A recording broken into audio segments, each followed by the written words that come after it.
yesterday with a cable. Oh, yeah. I have something for you. These are special tokens from my safecracker machines. They're actually really rare and a lot of people want them here. Awesome. Enjoy. Thank you so much. Yes. I appreciate that. Holy shit. That means And a lot. I'll give you the, what's that? Oh, that means a lot. Thank you. And I'll give you a cable back after. Oh, yeah. Once you're done with it, man. Cheers. Thank you.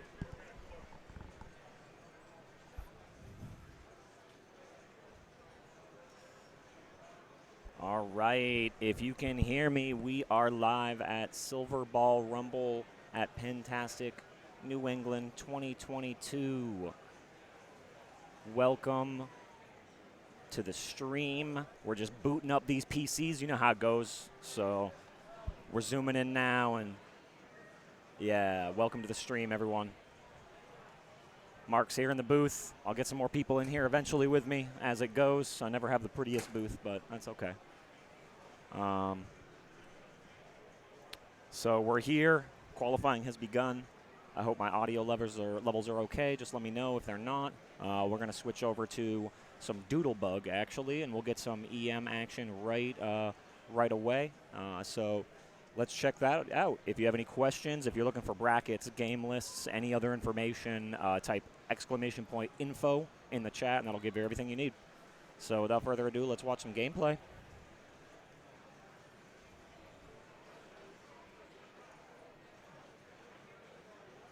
So right now we have Julia Barnes-Brown up, playing out of the New England area.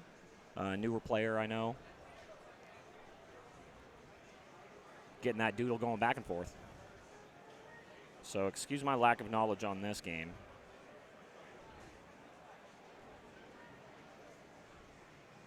Doodle.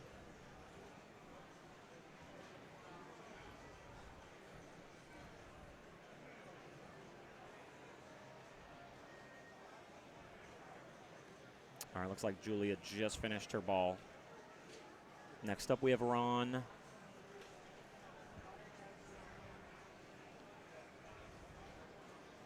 So yeah, we're at Pintastic. We're in Sturbridge, Mass. If you've never been to this show, it's a pretty great show across the board. They have a 24-hour room. They have a lot of pinball machines that are open up all the time, so you can pretty much be playing 24 hours for 3 days straight. Yeah, I agree. This game is extremely hard. It could be, it's almost deceiving that it should be easier because, you know, it's an older game, but if you don't know how to play this one, I feel like it's definitely hard to find some points on it. So we have some Toy Stories in the house. There's 4 on the floor, and there's 1 over in the LE room as well. I got to play a little bit of it last night, which was a blast. Ton of fun, actually. I'm very surprised.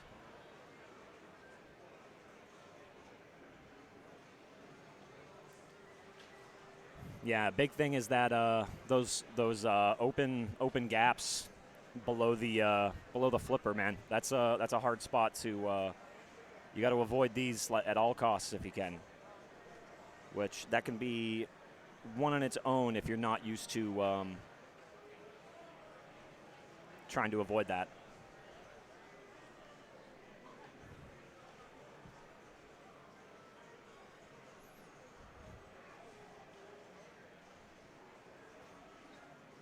Let me know on the audio levels if you can hear the gameplay, if you can hear myself, if anything's too loud. Trying to pick off that too. Oh, and there it is. See, he tries to go for the drop catch there. Tries to trap up, and it just sneaks right through. No sound from machine? Okay. I'll turn it up a little bit and see if...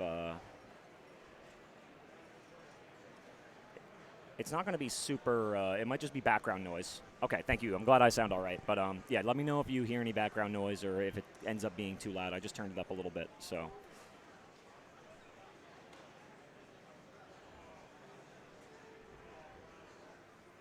Quick, they're eating players right now. We'll watch some of this, and then we'll inevitably switch to something else. That way, oh. Am I not under pinball right now? Hold on.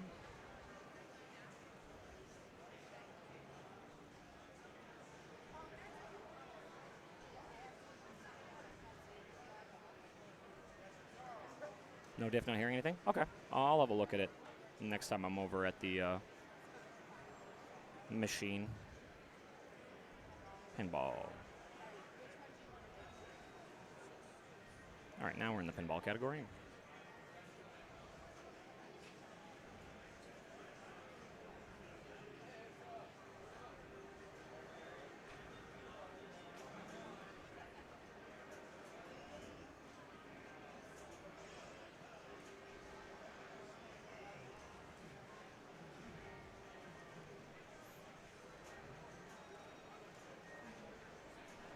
So we have Ed playing out of Western Mass.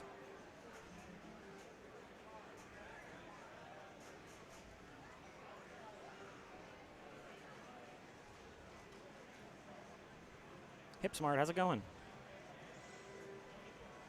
Thanks for tuning in. Just watching some Dipsy Doodle here. Guess the unfortunate reality is you can't see what ball they are on. I do have the display cam in kind of a different setup because we do have a bonsai run in the bank, which is a very interesting thing to have to display on stream. So.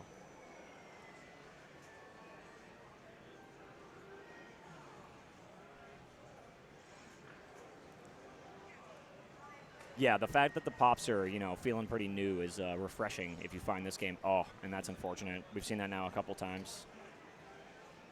Probably see it a lot.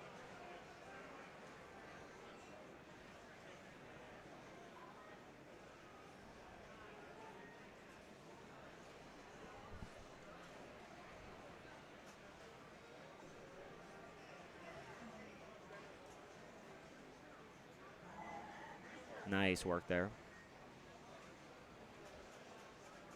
Dangerous.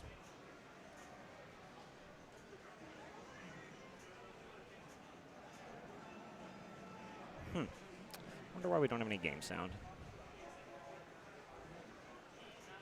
Bear with me to test something real quick.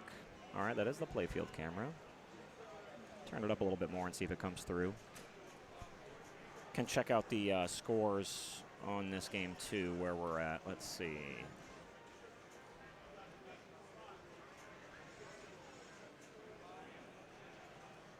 Doodle. First place right now being 63, followed by 56, so...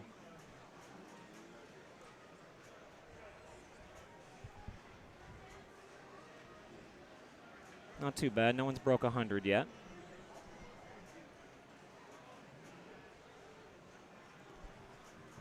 And we will have some more people in the booth as the day goes on. Usually we start out with just me for a little while, just to make it interesting.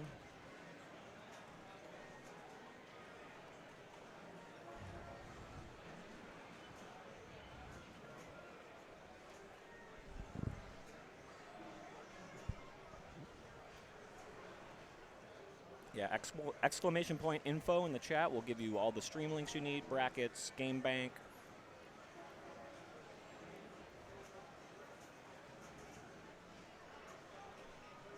Got a pretty interesting bank this year, including a bonsai run. There's a big game. A wonderful Ali. Theater of Magic, Deadpool, Metallica. Here we have Jody Stallman coming in from Vermont, I believe. Pretty solid player coming out of Vermont in terms of NEPL and tournament showings.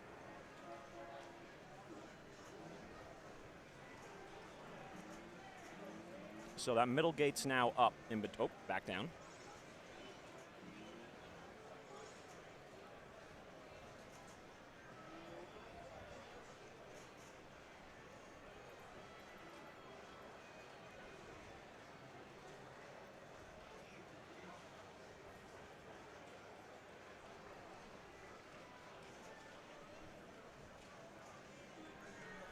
Nice work. There's that one. Good patience with that middle post up.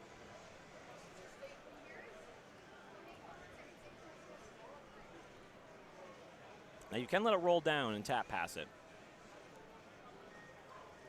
You just have to be worrisome. Ooh, good little tap there to keep it in. Very nice right there. And hits the 2. Oh, And right when it goes to the flipper, I think that they were thinking that that up post was going to stay up right there. Just kind of an unfortunate miscalculation there.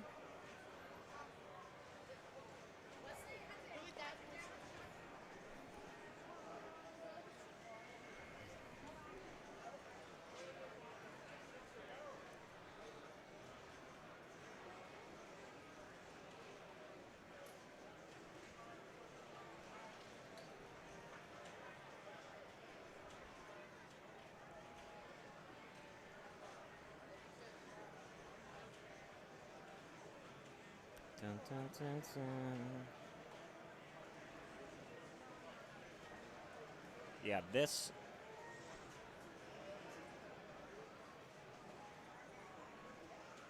Oh, bummer. Power slings right out. Now, I believe there is a add-a-ball sort of extra ball in this game that you are allowed to play, but I'm not entirely sure if it's enabled or what the story is. So 35, not terrible for a score. You can check out the current standings.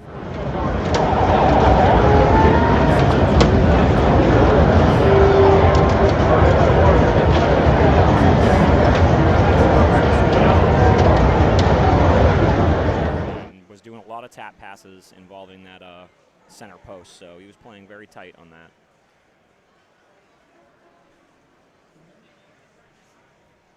Joe Lemire's walking up to sign in, as well as a handful of other players currently, so it looks like we'll keep on qualifying. Okay, loud. So, oh, and now it's gone. Oh. Huh.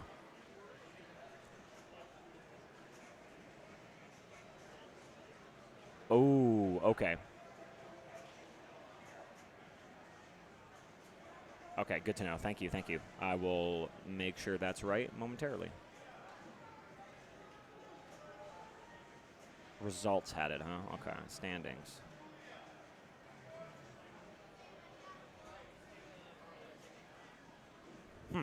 Well, we'll find out when I switch back. I don't want to blow your ears out, so I'll try to be, see, who do we have up next? Looks like David Foxwell is not making it, so we're moving on to Wesley Wilkins, which, young gun playing, you know, we always love to see it, but goes right into ball two. This can't be an easy game for some of the younger generation just because it requires so much control and things like that. So many important flips that you can't just be bouncing around. Nice plunge to the top. It was really good for points there. Oh, good patience. Nice save. And that two didn't register there, so he must have not hit it fully, but... Ooh, another great save by Wesley. And he's got that center post up now, so he's in a little bit safer of a spot. Oh, no! Oh, no. Unfortunately, I'm not sure what the thought process there was, but that's unfortunate. He should have just let it kind of hit the center post. 19, though, not too bad for a couple of quick balls. It's ball four now.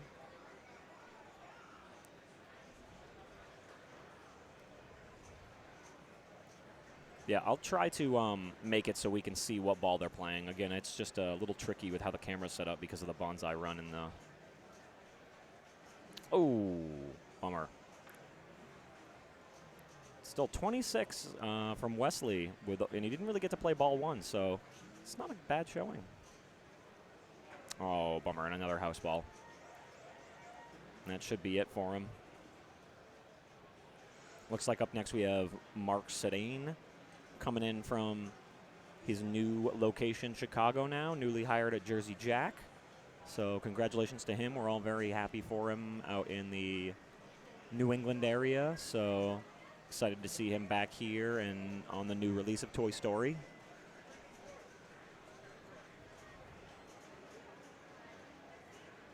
Here, while we have this lull, I'm going to switch over to the standings screen and try not to blow your ears out while I do it.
All right.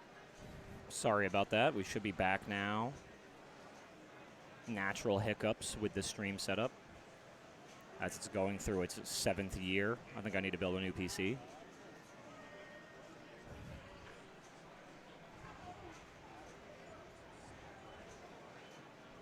So we have Mark Sedane up on... Oh, very nice right there. Wow. That was beautiful play by Mark. And he gets the 4.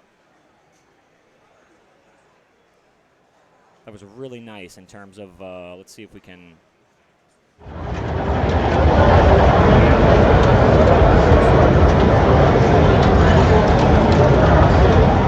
Unfortunate.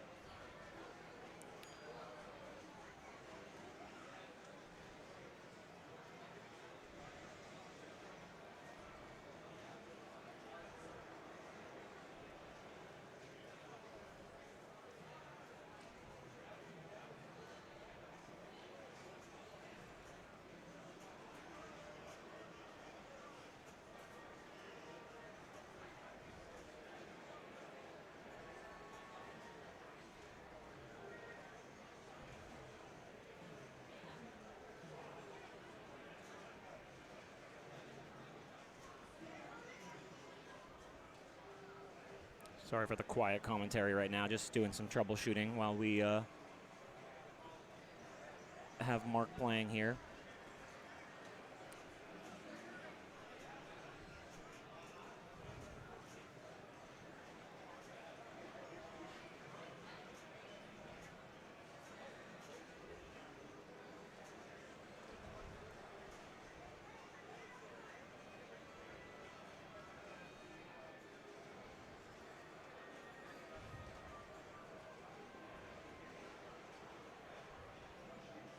Ooh, bummer.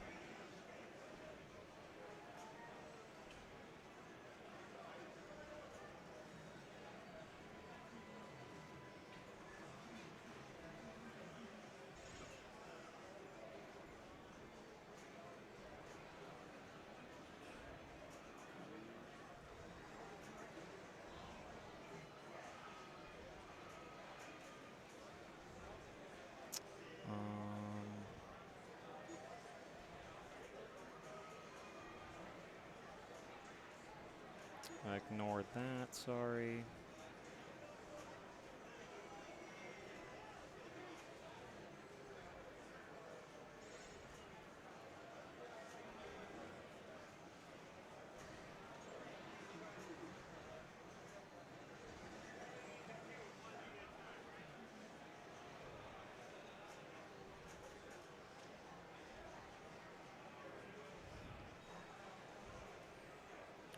All right, Mark Sedane with 55, actually. Really not too bad. Let's check out the results.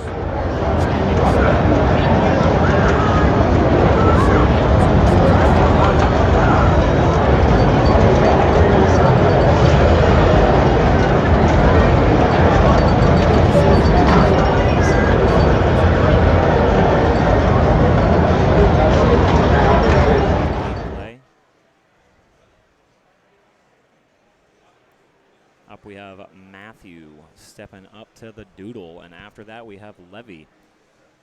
Lesbo19, thank you so much for the follow. Really appreciate that. Jespo, sorry about that. Can't hear you over the background noise. Oh my goodness. Still really loud, never results drain page. Thank you, thank you.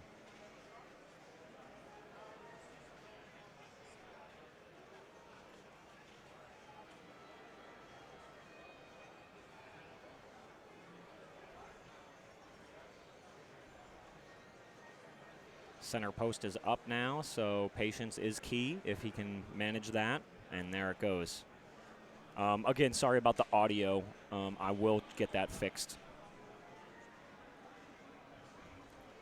It's just a magic trick that is working on that page and not the other, so. Oh, Scribble, I know the issue. It's just the OBS is just very weird how it's displaying that. I actually don't have an audio source in the standings page, which is why that it's weird that it's playing. But I'll fix that momentarily when we get some time.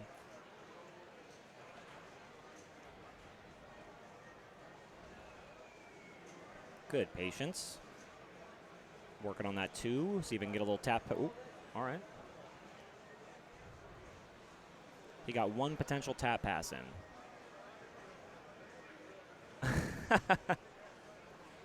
Chris Darden, how's it going? Yeah, I have the same audio input on each of the sources, but on this one it's not working. And then on standings where it doesn't have one, it's magically working. So we'll see.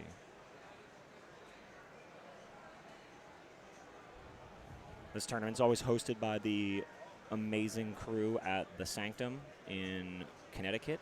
If you've been out there, it's an amazing collection. And additionally, they run the 24-hour final battle, which is one of the best tournaments of the year, but probably the longest. Oh, bummer.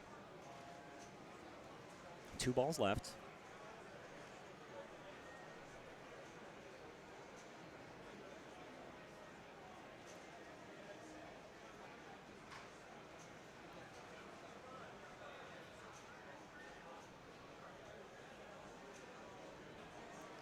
Oh, man, from a really good start to just getting hosed right now. Unfortunate for Matthew.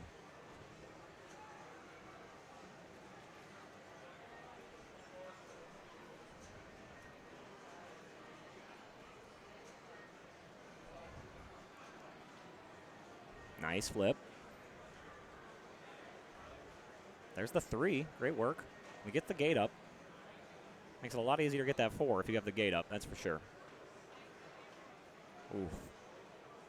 Good patience.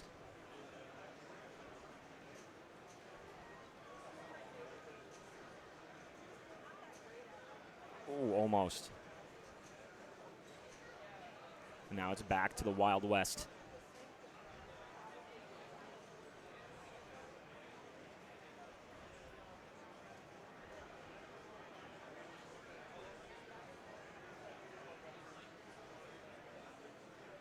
This is a very impressive ball for how long this is lasting, all things considered. This is some good control in terms of these random flips into that center bank.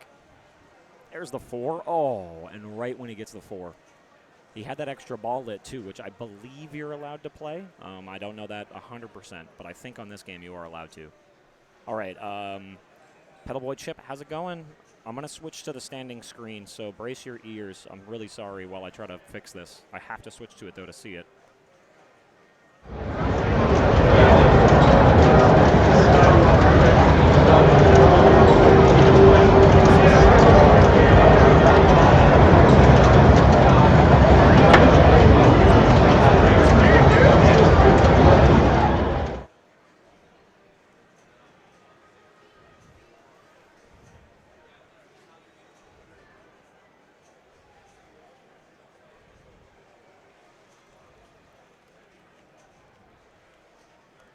All right, Levy up. Coming from New York City, one of the crew that runs the New York City Pinball Championship, as well as the Allentown Pinfest now, which we streamed. If you're looking for any of the highlights and the action, you can, nice save there by Levy. You can go check out the VODs for that on the YouTube if you type !info. New York City Pinball Championship's coming right up as well, and there's still spots for you to register if you're interested. That link is also in !info if you want to find out more information. Ranked 120. Really consistent player and a lot of fun to watch. I'm sure you've heard of him and heard him on the commentary booth. Ooh, very nice catch there. Oh my goodness. Yeah, the dedicated boom emote in the chat just because of him. So that came from the first New York City Pinball Championship we streamed. Post back down, and he's just kind of living in this slingshot hell right now.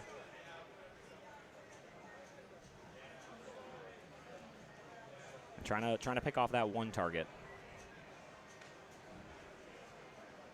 Ooh, when he gets it, and then a save off of it too. So he's at 20K with 4 balls left. So this is actually a really ooh, right up top to the, I forget what the green is, 500. I think it's 1,000. Got the 3 as well, so he's shooting after that 4 now. Oof. Hey, with 3 balls remaining now. 30K. It's looking like a very solid qualifying score at the moment. Nap Arcade, I'm sorry to hear that, but I hope you're feeling better, and I'm glad that you have some content, some tournament content to watch throughout the weekend. Yeah, I hope we can make you feel better with some pinball and some laughs. Oh, nice try. So he's trying to replace his previous score of 35K on this, which he just passed with that saucer.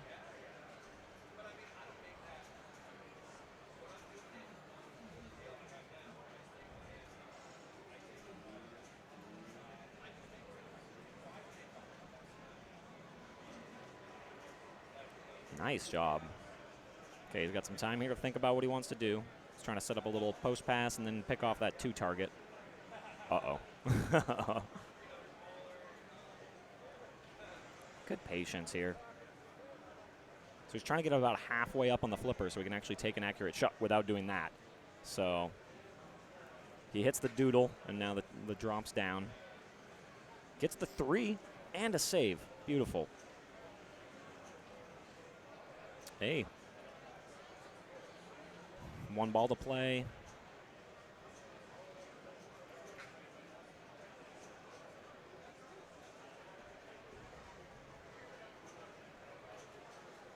Oh. Still. That was,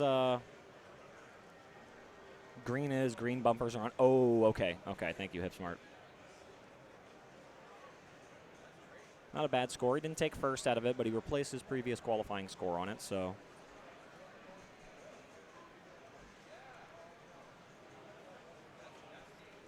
We got Ed stepping up out of Rhode Island. Runs Providence Pinball. He's a great pinball player. He might not consider himself a great pinball player, but he is. He's very critical on himself, so let's see how he can put up a score on the bug.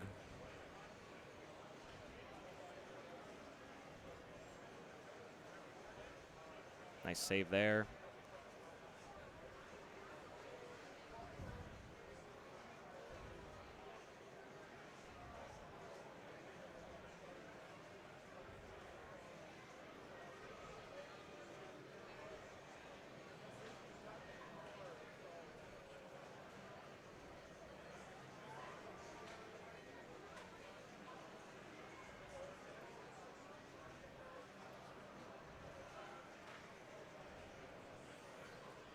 All right, not a bad ball 1 from Ed.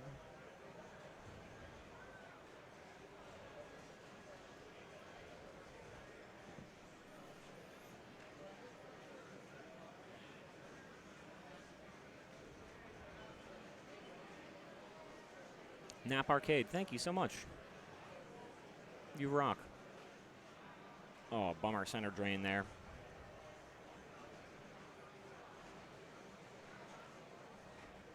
Big booms for Nap Arcade. I appreciate that. Oh, he lives in the pops right now. Only 1 was lit. Oh, and it gets there. Nice. That is rare with the doodles.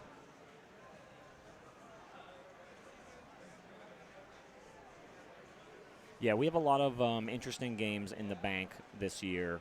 There's only Metallica and Deadpool in terms of like newer Sterns, but we have a lot of fun, like Bonsai Run's in, Theater of Magic's in. I think those are 2 very fun games that you don't see in tournament very often. Got Memory Lane and Stargazer, big game. So we'll have a lot of fun older Sterns to watch because of Jim from the Sanctum, his amazing collection that he has.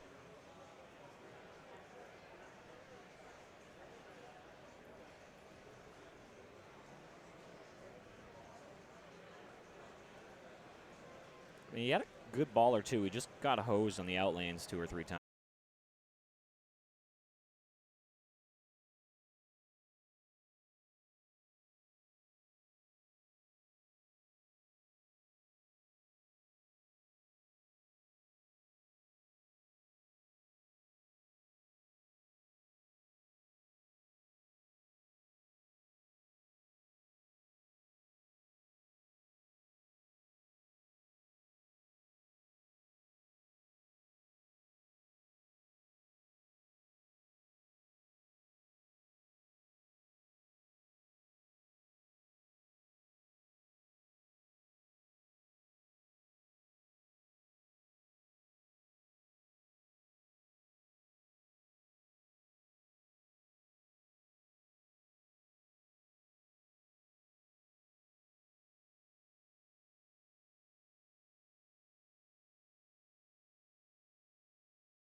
I'm still trying to figure it out, so we're switching over now.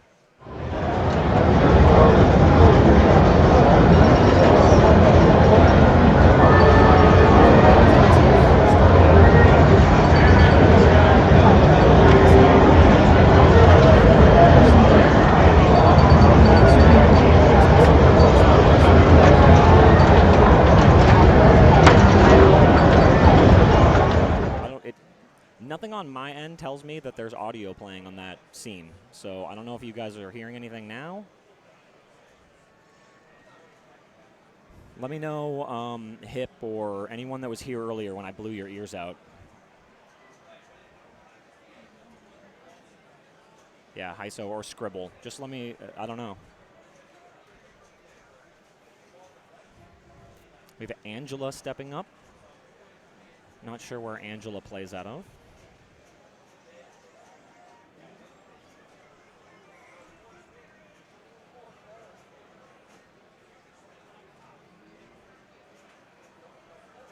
Oh, yes, still loud. Okay. Huh.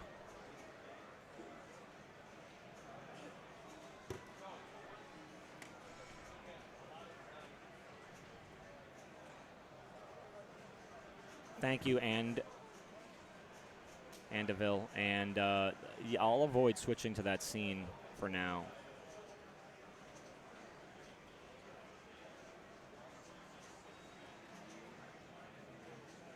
Good bump there by Angela. Playing out of West Virginia, I believe.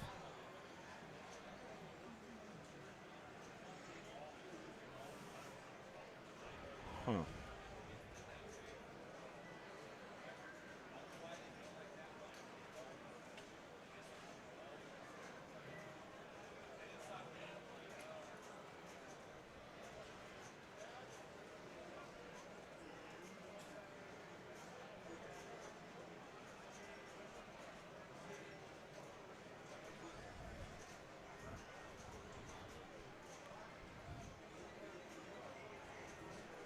Oh, sorry about that. Oh, and that's an unfortunate sling into the out lane.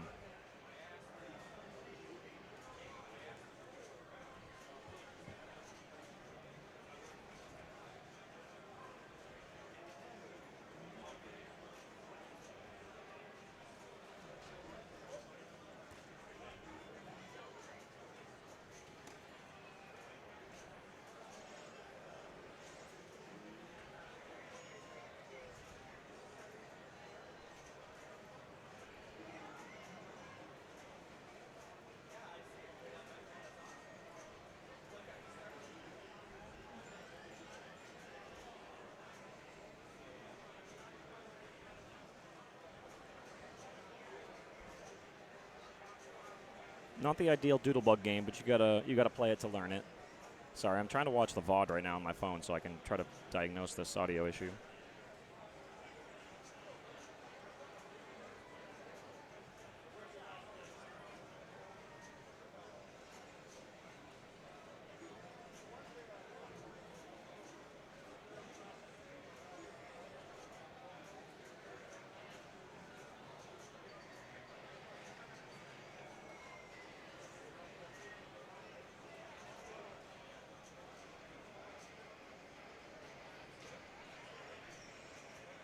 Oh yeah, that's terrible. I'm really sorry, stream, that I did that to your ears.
right, I believe we just lost internet for a moment. We should be back.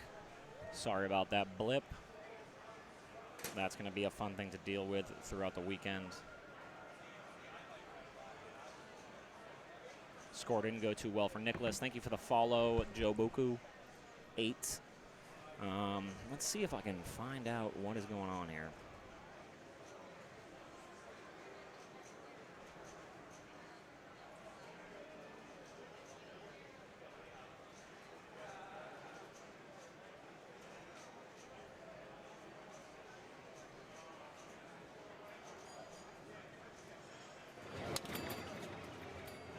All right, looks like we have Dave Bell stepping up.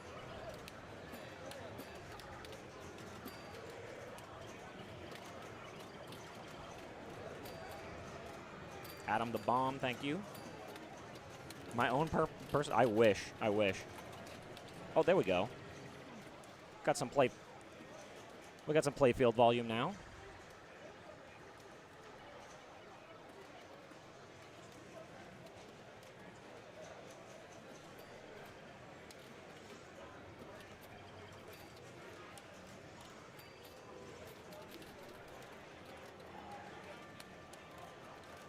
Yeah, you can hear the doodle dings and pops now, I believe, from on stream. Just let me know, chat, if that sounds all right, if those levels for myself, and then that sounds okay. For the sake of your ears, we won't be switching back over to the standings bracket until I can figure that out. So if you're looking for the standings or any tournament information, !info in chat will give you everything you need.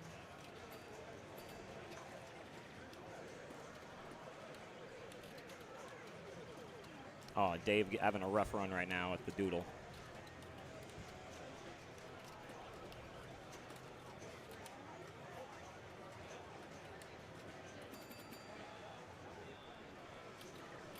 Okay, thank you. We can increase it a little bit and see how that fares for everyone. Oh, and now Doodle's just on its it's on its Game of Thrones mission right now, just killing off everyone that steps up to it. We had like that good showing of like a 70K score by Ed, and now it won't score over 15 right now, so.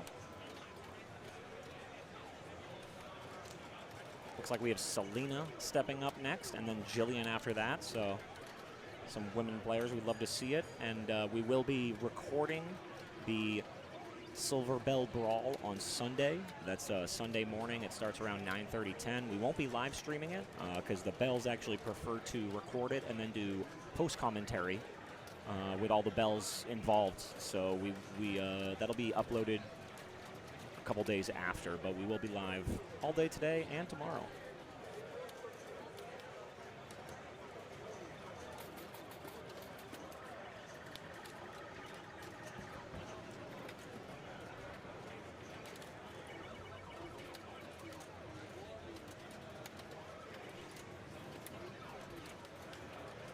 First ball plunge for Selena. Misses the scoop. Or the saucer, excuse me. Oh, my goodness. And then, that happened to me in League Wednesday night. On a brand new Stern, too, and I was baffled.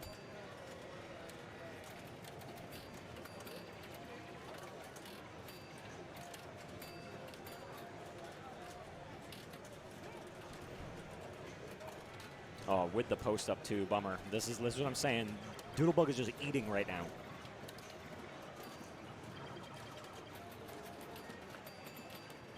Orbital Albert, absolutely. I'm glad that there's a lot of East Coast Canadians coming out. I'm excited. I know Tom and June from previous conventions. I think we first met at Pintastic 2018. And then I've ran into them at Pinburg, and finally, when the world got back to a little bit normal now, more tournaments, and I'm just happy to be able to see some of that crew come back down and be able to enjoy conventions and the offerings of New England. I know that Tom and June were walking up and signing in, so I know that they're looking to play their qualifying card at some point. It's like the crowd has just been building. We have a lot of New England players stepping up now that they're getting here a little later in the day. Joe Lemire, Kenny Weiner just got here. Seamus Meter, who is one of the New England kids right now that's just been blowing up the scene, which is nice. I see the Zahler families here. You can see Greg Pavarelli arrived, so a lot of the New York crowd's getting here. So we'll probably switch off Doodle here after Jillian, just so we can switch to a little other action and give a little variety. So let's see.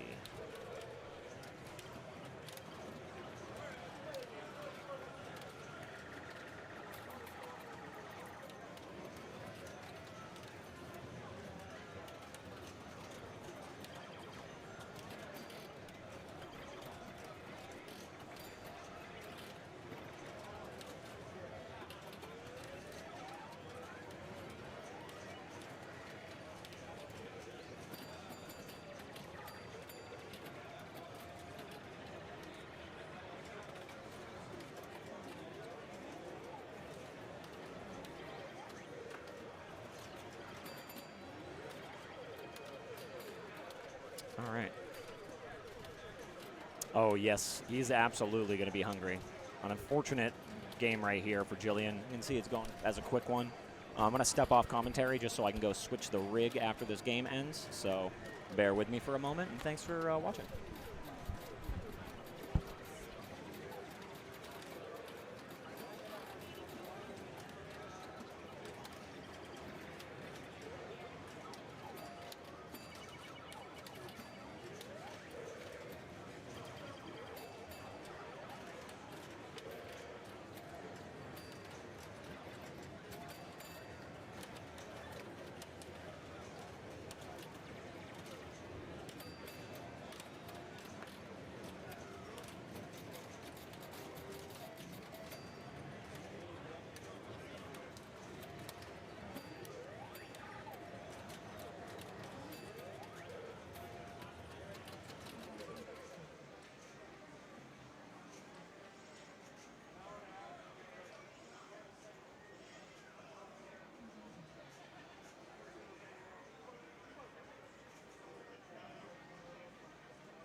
Okay, so what do we got here? We got, are you guys watching pinball, or are you just seeing this room shot? It's a room shot.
All right, let's see if I can make this look all right. Oh, wait, I actually have a different scene for this. Triple cam bonsai.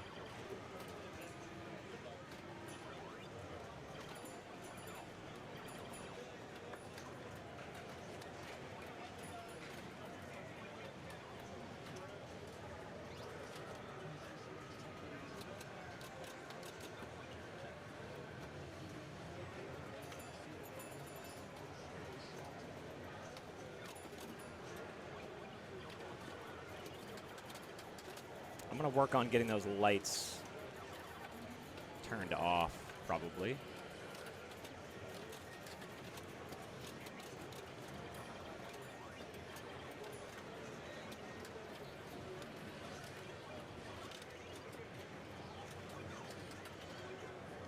Okay, bonsai run.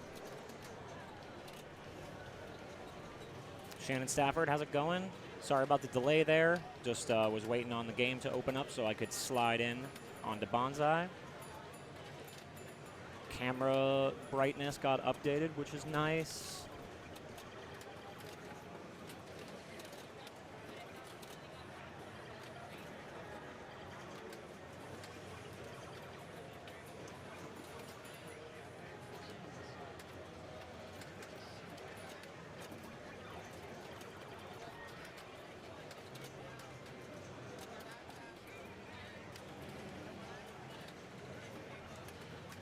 All right, you see this man bringing it up. Now, this is a game that I will learn because I've only had to play it a handful of times, but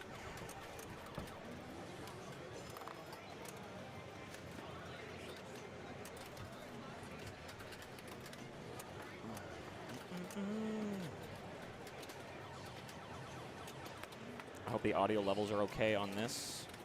Again, thanks for bearing with some testing throughout today while we get ready for finals tomorrow.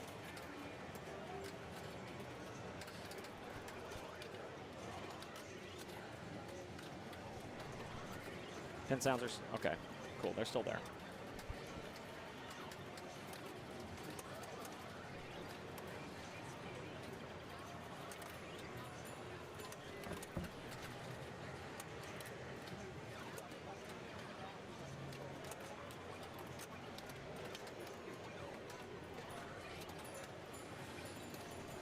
Yeah, the unfortunate truth of the convention lighting situation is I don't know if we're going to be able to turn those off or not, but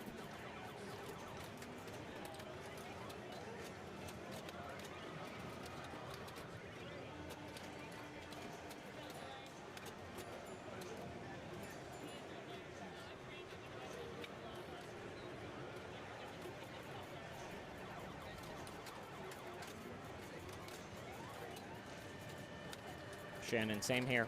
He seems to be playing pretty solid so far today.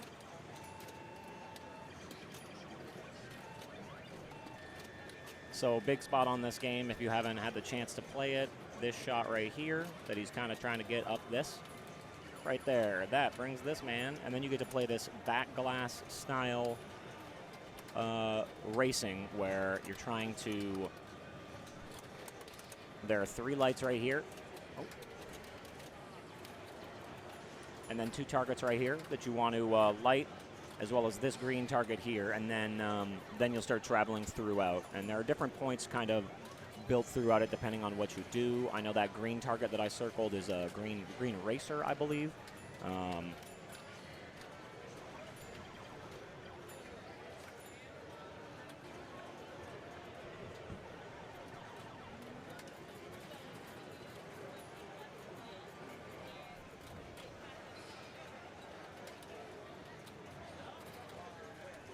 Hey, Timballs. Yeah, it's one of those things where there's literally where they set the games up, there are lights directly over the glass. So some games just happen to have a glare spot right in the center.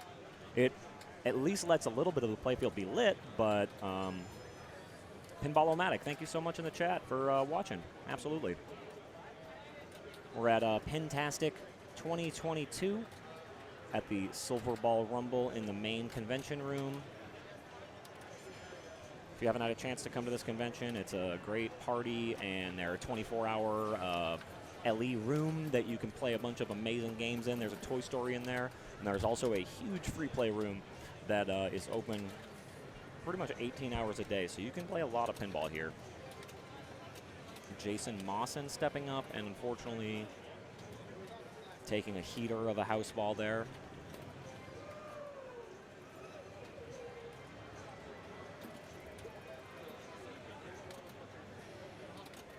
Oh, and back-to-back, no less. That is unfortunate, man. Jerry Bernard, when I was waiting to put this machine over Bonsai Run, Jerry Bernard was playing it, and he blew it up for like 2.7 million or something.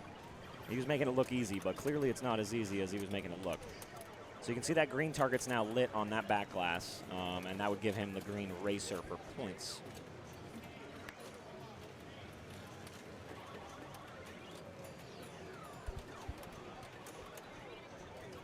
There we go. He just beat the green racer.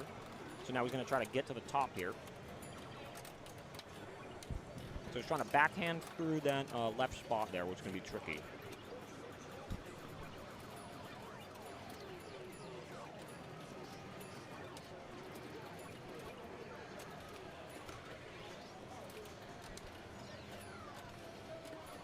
Kazin, how's it going? Thanks for coming in the chat. Really looked like Jason was putting something together, that ball, but he had another power outland, unfortunately.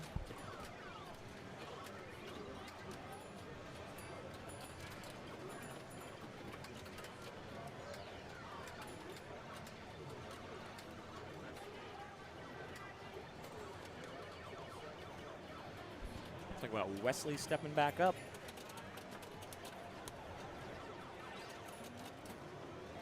See what he knows about this game that I don't. Oh, unfortunate double flip, and there are no ball saves here, Wesley, I'm sorry.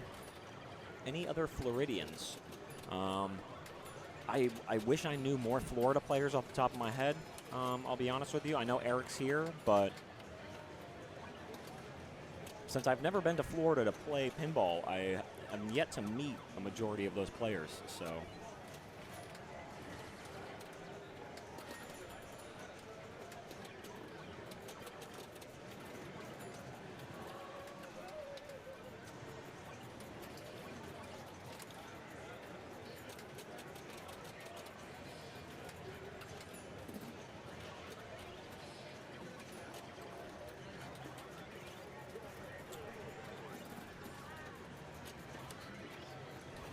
Well, that's a bummer to hear, Shannon, but it sounds like you're busy, so I hope you'll be doing other fun things.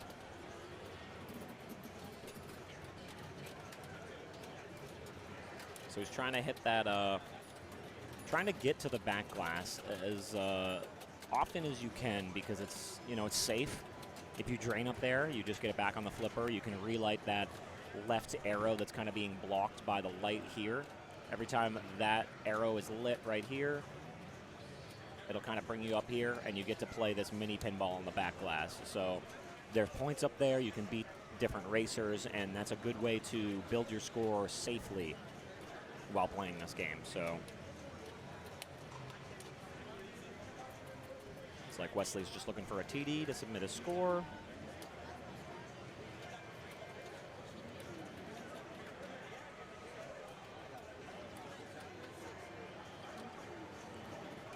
And it looks like if you hit those ABC targets on the back pinball there, it'll either light for more points or an extra ball.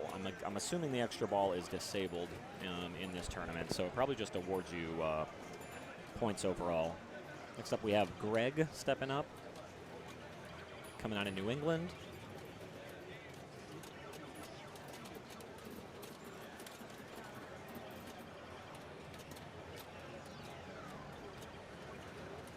Oh, and I believe that you can hit those ABC targets as well, and they double cliff jump points, which is up at the top of it if you can manage to get there. So you can double those points for a significant value if you're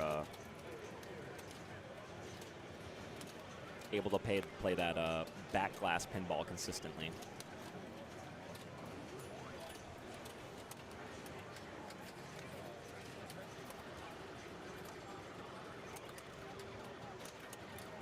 Multiple cards are allowed. First card is $20.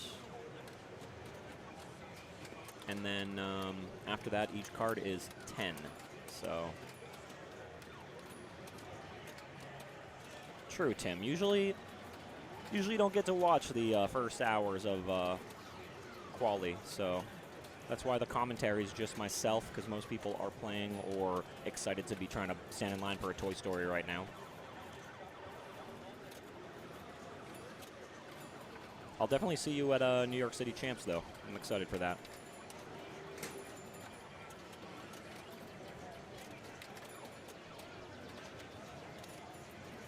There we go. So he gets it up to the back glass. Holds that flipper up. He's been watching. He knows. Trap it up. So now he's moving up to the red hot. So he needs to do that backhand again if he can manage. Oh.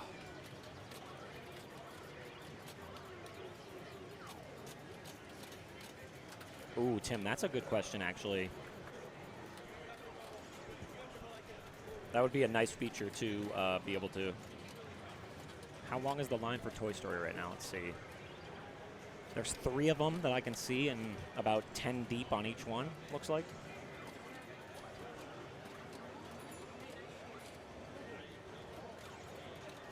All right, we got Sherry Hendricks stepping up now. Let's see what our highest score right now. Jerry Bernard put up around 3.2 million. So he has 3.2 million currently on Bonsai Run. Closest score below that is 1.7. So Jerry Bernard with a significant lead for first on this game. Sherry, we all felt that one. You can see Greg and Stephen Bowden in the background, as well as Mr. Zahler all standing there, looking at their tickets.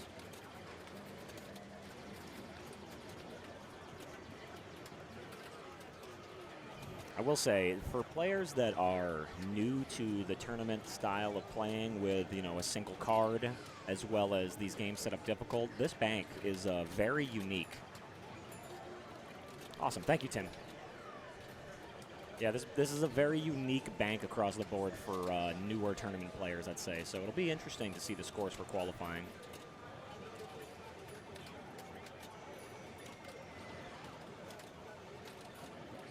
Ooh, gets it twice. Save.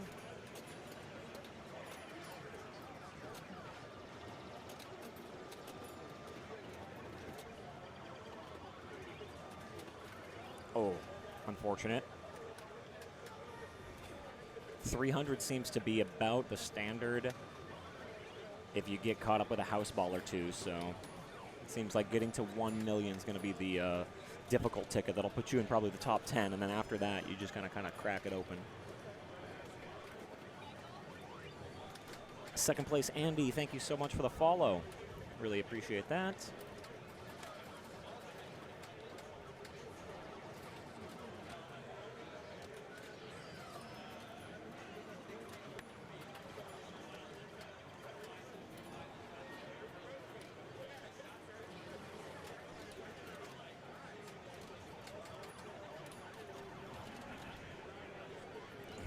Looks like we have Carlos stepping up. If you aren't familiar with Carlos, go check out LaserLos on Twitch TV.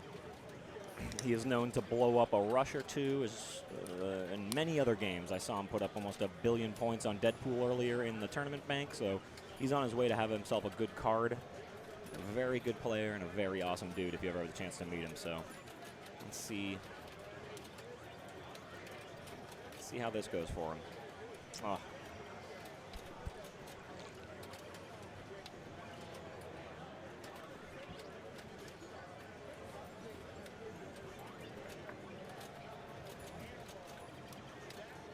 The typical ball one house ball that we've been seeing. See if he can come back from that. So it's not going to go to the upper playfield or the back glass playfield yet because it's not lit. There we go. Now he lights it. Oh. All right, big ball 3 from LaserLos here.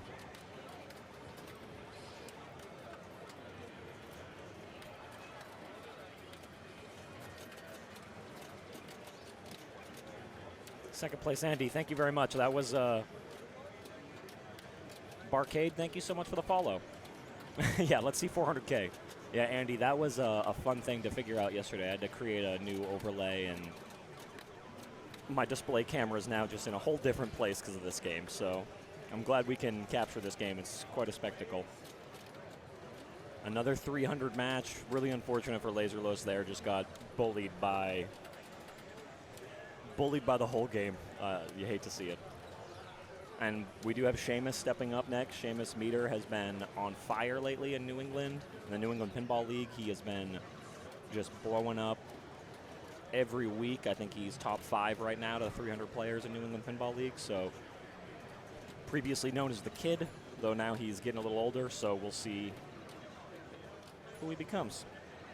Yeah, super rough out lanes. I think that left out lane, if you don't have the kickback lit, it just tends to kind of bounce over the slingshot there because it has that weird little, this slingshot has that weird little thing built into it where I think it just kind of sends balls to the out lane quite often.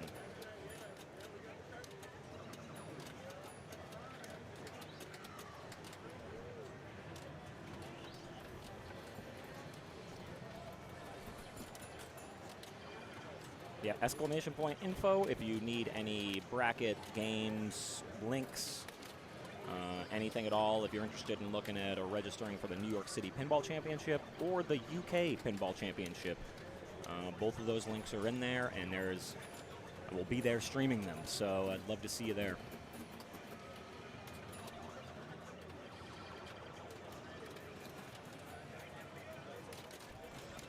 Ooh, yeah, that was dangerous.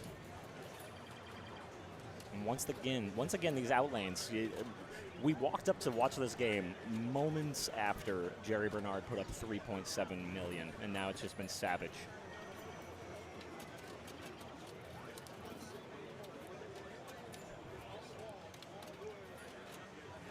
If anyone in chat knows, what is the what's required to light the left shot that brings it up? I think it's completing any of the colors on the lower playfield. Greg Bond, how's it going? Whew. Any racer, okay, that's what I thought it was. Appreciate that. You can see Seamus is a little dumbfounded after that.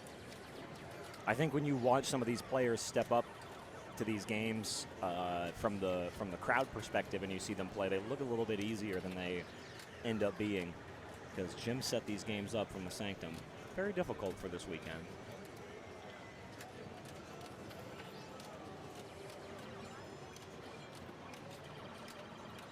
Saying if you're just tuning in, I know we have a couple of first-time chatters as well as some new viewers in the stream. We are at Pintastic New England 2022 in Sturbridge, Massachusetts. And we are at the Silverball Rumble presented by the Sanctum. Wonderful grand tournament every year.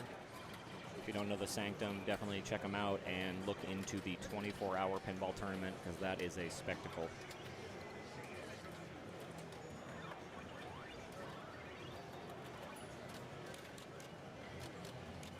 How do you like kickback? That is a good question, actually. I watched Jerry do it twice, so I know it is possible.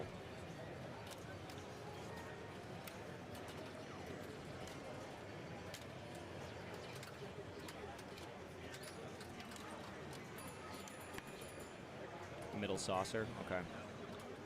Oh, through the pops there? Is it right here, I think? I think that's the middle. It's just hard to see because of the lighting on the playfield right now, but I believe that's the middle saucer there.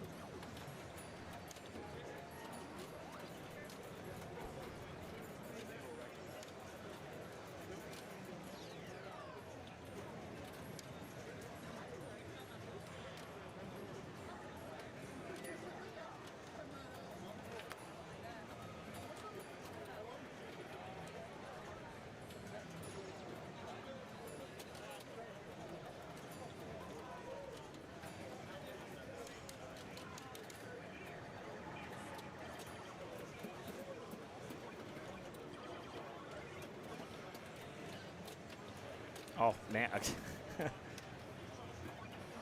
Control Alt Deviant, thanks for the follow. And we just got to get a left lane counter right now. I think that's 7. Way more than 7, probably, but.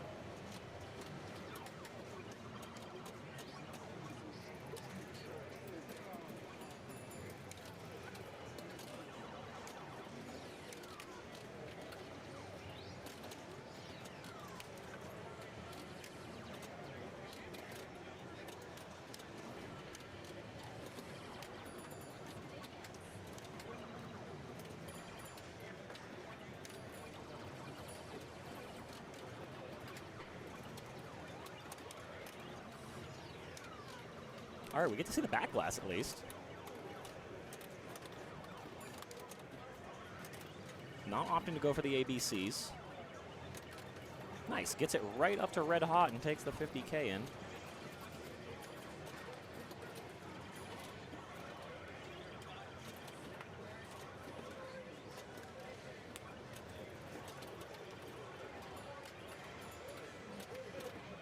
Yeah, Wombat, Pinball, and Tim, I completely agree. This show is inconveniently located for anyone flying in if you're not planning on staying like an additional day on each side. But you know what I mean? It's just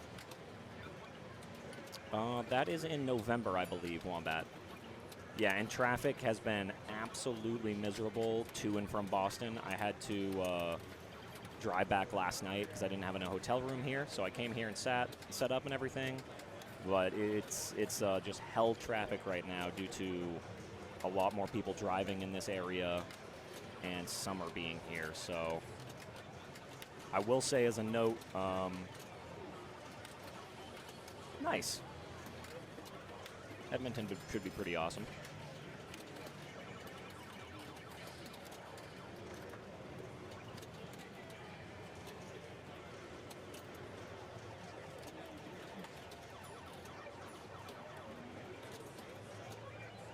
Absolutely, Control Alt Deviant. Thank you so much for watching. Oh, awesome, Wombat. We probably ran into each other. So I was streaming that event, which was a really fun event to stream, and it was ran beautifully by Tim, Levy and Greg. They usually put on quite the show, so it's always a pleasure. Well, let's go to the pin tips, and let's add a tip.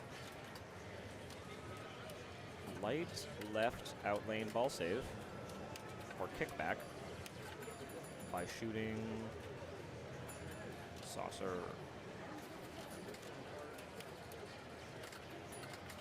Yeah, Barcade, the dreams. The dreams of it almost moving, and then we're back, here.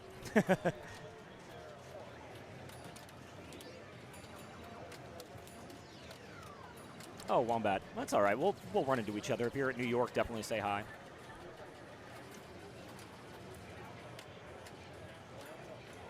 Yeah, Tim, I'm trying to do my due diligence of updating pin tips as I learn things, and they're not on there, but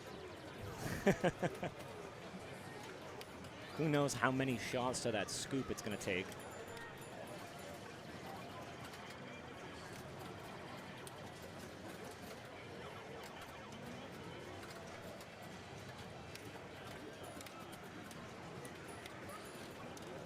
All right, up next we have Randall, unless he is currently MIA. Stephen Bowden is going to be stepping up. Actually, no, we have Stephen Bowden now. Looks like they skipped over Randall, so let's see what Stephen's going to put on for us. Should be an interesting difference in player. Let's see if he can avoid that outlane.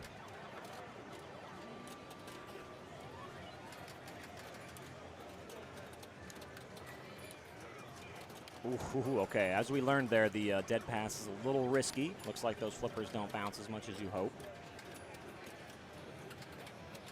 So it looks like he's going for those targets where the light is that you can't really see.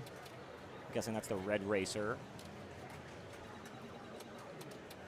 So look, no numbers. A big part of this machine is lighting this lane right here. Once this arrow's lit, you'll get up to the back playfield, or the back glass playfield, as I should say. And that's where most of the points are. It's also a very safe space to be, because if you drain in that back glass playfield, you don't actually lose your ball.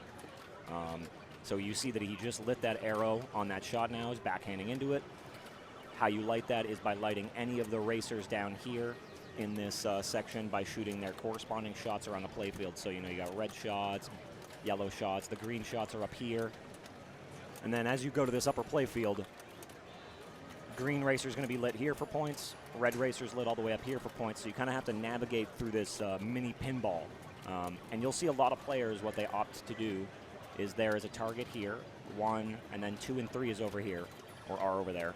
They'll do their best to, while they have that mini post up, trying to hit those because I think it doubles the points or it adds significant value to each of the racers. So that's what they're trying to do there. Not a ball one compared to what we've seen. So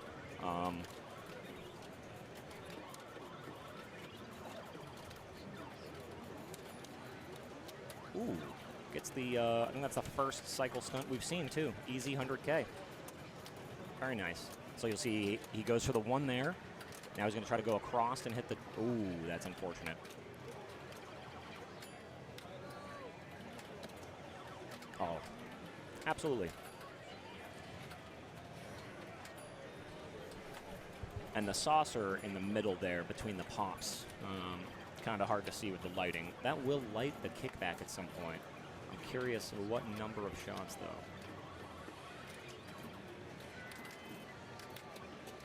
Oof, power in lane. Oh. So we almost get to see a pretty quality game on it after ball 1, and then Bonsai's just like, no.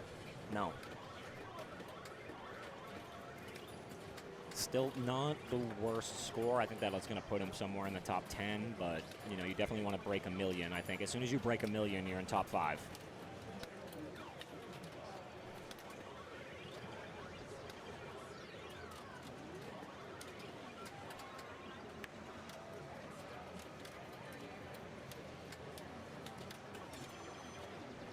I love typing Bonsai Run rules into Google and just seeing this ancient, who is this? Oh, written by Bowen. Yep, that makes sense.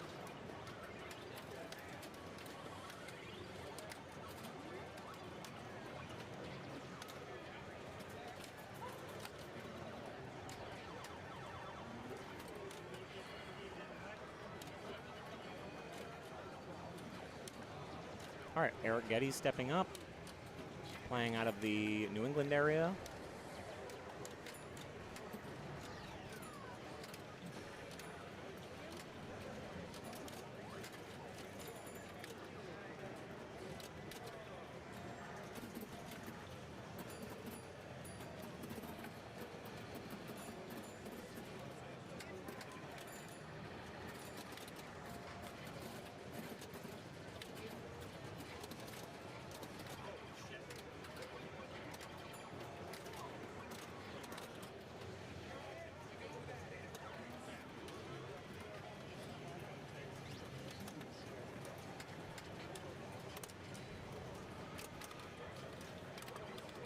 Collects the green racer there. He gets 1, 2, or 3, so he's trying to get up to the upper area of this playfield, which is kind of a little maze. You go there, and then this flipper, you want to backhand it very quickly right into that shot, which it can be tricky because that is a pinball, so it's significantly heavy back there. It's not like the T3 little gun that shoots the plastic ball. Oh, and there's that left out lane again.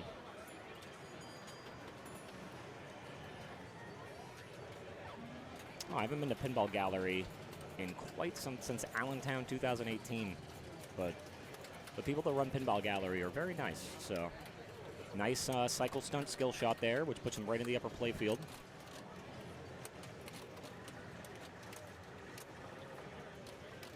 Get some laps out of it, which I'm guessing are contributing to your bonus at the end.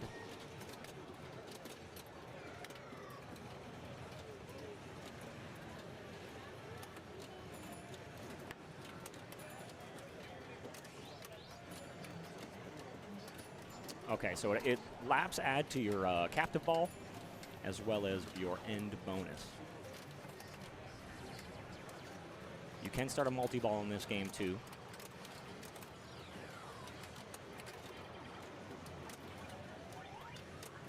Godzilla cravings are so real.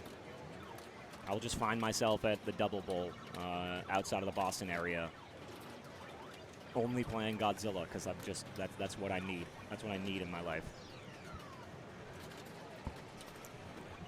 The new Rush update that just came out with the I'm not sure if another one has came out in the meantime, but the when they added the rainbow 2x shots to the records, man, that made that game addicting. I really am enjoying Rush now.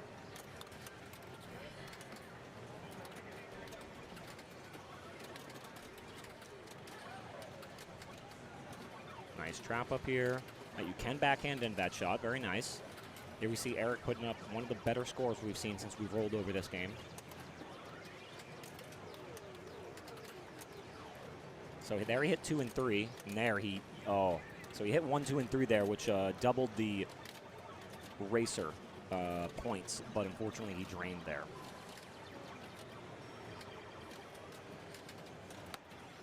Well, as close as we can get to breaking 1 million on stream, Bonsai Run gets us there essentially, and then just halts right then. That's too bad, but.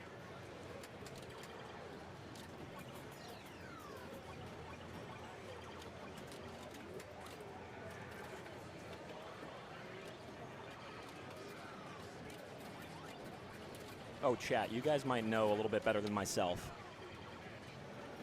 as I've only asked a few people here. Doodlebug and the 4-player version of it, what are the main differences? Just because I'm curious if anyone asks, so I can at least tell them. I think there's some point scoring differential somewhere on it, but I'm not familiar with it enough to know.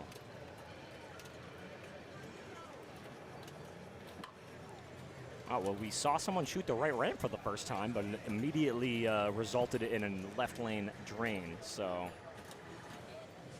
1 second, chat.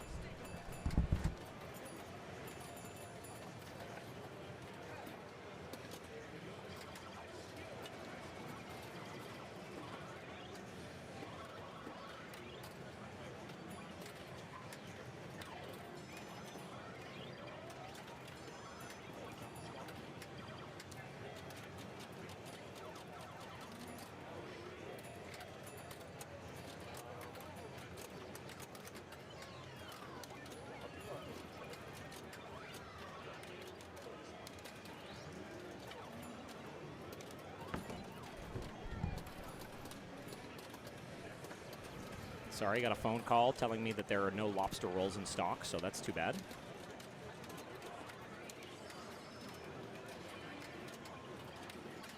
Ooh, lit spinner into the shot. All right, let's see where we're going upstairs.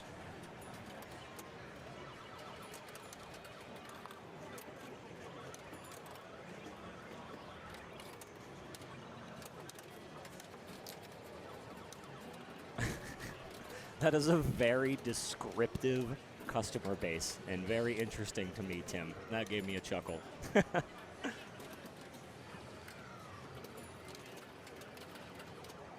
The smokehouse, like, you can't eat at the smokehouse every night, but I completely agree with you. The smokehouse is delectable, and I'm looking forward to eating some barbecue. Someone offered to go get me seafood. That's the only reason. They literally came over and said, yo, I'll buy you dinner, and I'm going to the seafood spot. And I was like, well, the most expensive thing on the menu, I'll choose. I got the fish and chips, though, so that should be good.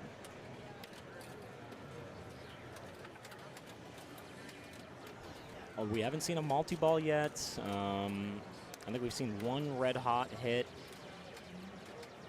Yeah, definitely check out BT Smokehouse. It's worth the wait if there is one, but generally, if you go pick up lunch or an early dinner, you can beat the crowd.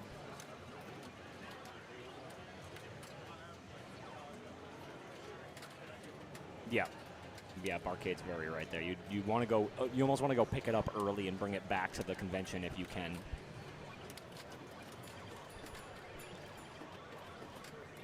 Or if someone offers, piggyback on their order and then they can wait in line.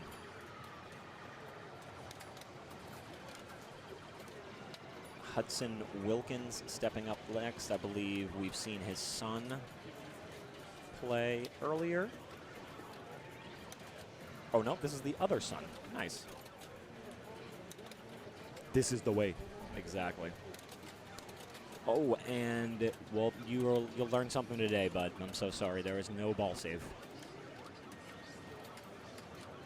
Ooh, gets the skill shot, I believe. Yeah, we'll take cycle stunts. So this advances you right up, spotting the green racer, I believe, so you get to play this back glass.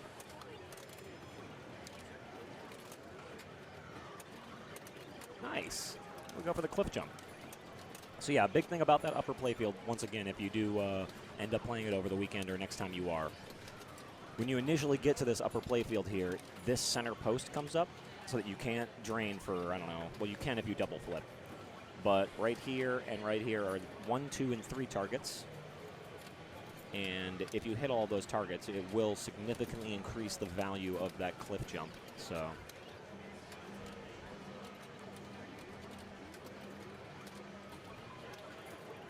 Ooh, there's the... Okay, so one saucer does light your kickback. Look at that.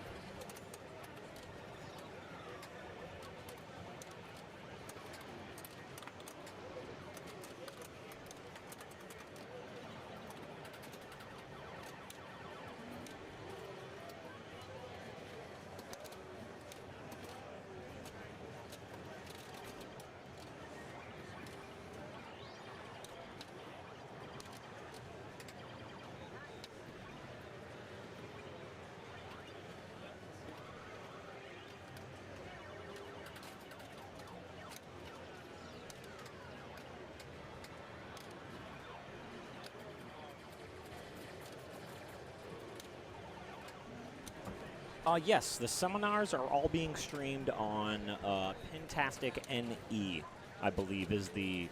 I'll post it in chat right now.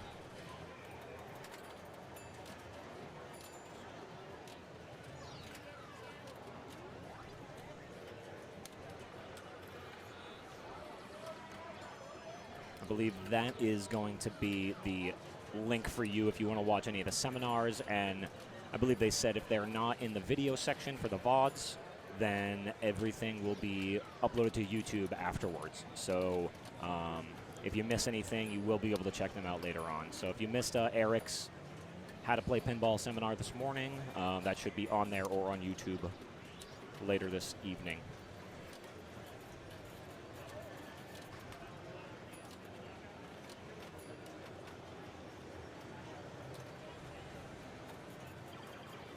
Okay, awesome. Thank you, Greg. Good info. And thank you, Cobweb.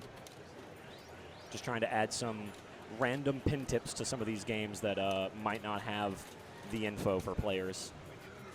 Figure why not while I'm sitting here.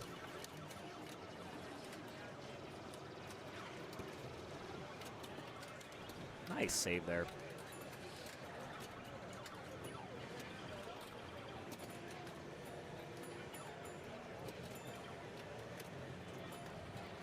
Man, that kick out hitting that captive ball is something, that's for sure. And, ooh, he gets it. Avoids the left out lane. Amazing. Twice.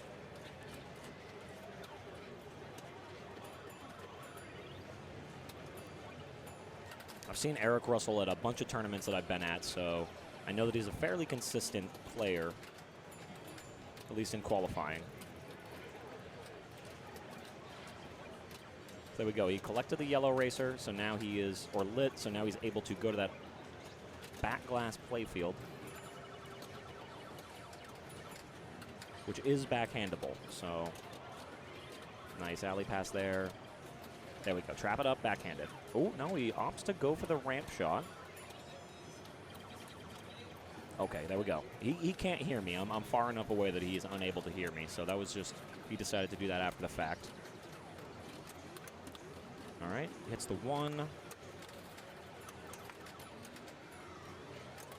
This opts to go right up. All right, second flipper, hits the captive ball. Getting some laps. Laps are going to increase the value of your captive ball on the lower playfield as well as add to your bonus.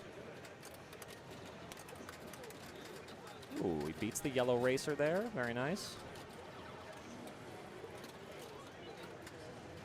And then lights blue.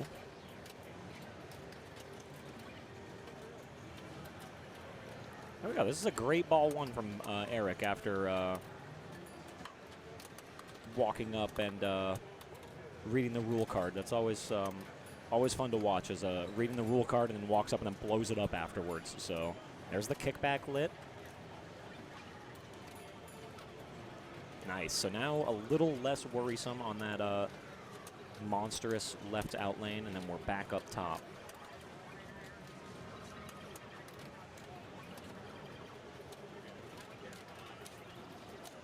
See, I feel like the top can be a little tricky if you don't know what you're doing. When I was watching Jerry, every single time he prioritized getting the 1, 2, 3 on the lower playfield, so that if he got to this red shot at the top, it was doubled.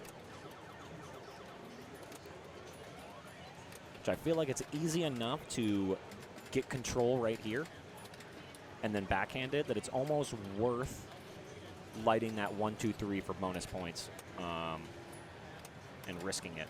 Because while that yellow light is flashing, there's a little up post, so you have a grace period. Pickle pizza. Oh my goodness, that sounds crazy.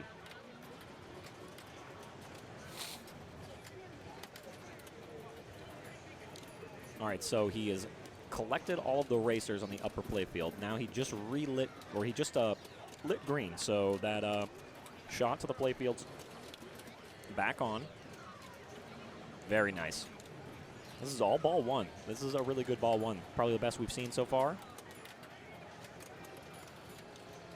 And the green racer is right there at the start, so there we go. So now lock is lit.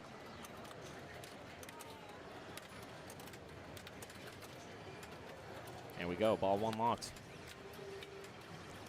Easy Hundy.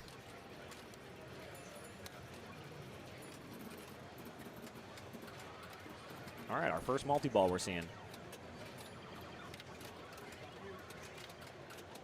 Now, I don't know the purpose of this. I mean, the spinner is lit. I think that right ramp is doing something.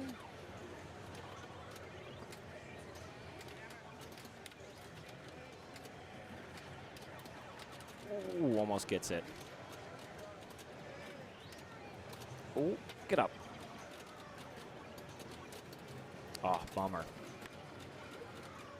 A TMNT or a Halloween? I think there's a Halloween. And the Stern booth that I can see with automated. I haven't seen a Turtles yet, if I'm going to be honest. That doesn't mean that one hasn't rolled in the last. Oh, no, I see two of them right now. Yeah, so there's two Turtles at a booth, and I believe there's a Halloween kicking somewhere. Yeah, the Turtles isn't in the tournament. Go, breaks 1 mil. So now we're right back at it, doing it all again, trying to light those upper lanes for the green racer. There we go. The drop targets there, or the stand-up targets directly below the pops. That's going to light the yellow. Yeah, Butch's Game Garage. Thank you, Nap. I can't see his sign because it's facing the other way.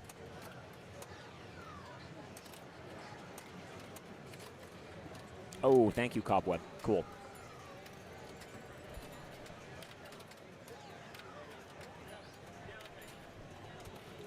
Wombat, that's one of those games that the more I play Turtles, the more it grows on me. So I feel you. It's one of those, like, sometimes it sucks to put $1 into because I'm in the Boston area, but whenever I can play one on free play and really get some time into it, it grows on me just significantly.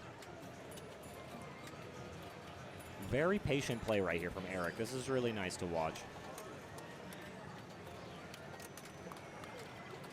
Now, blue racer beaten. And now we're trying to get up to the red. There we go.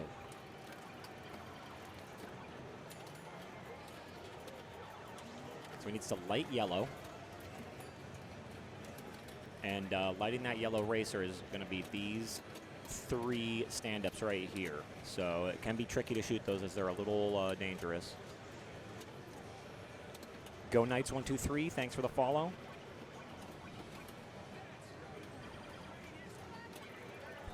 There we go. Yellow racer now lit.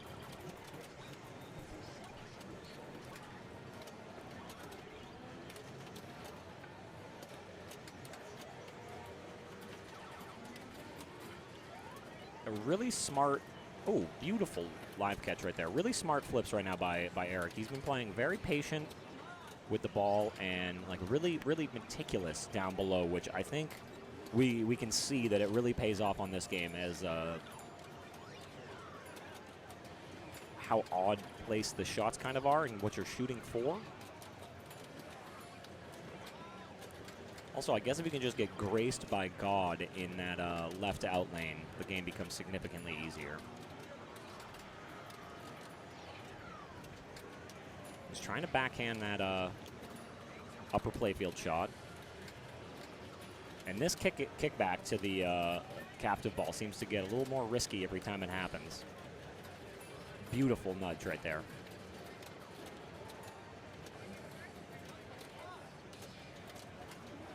Get up. Nice.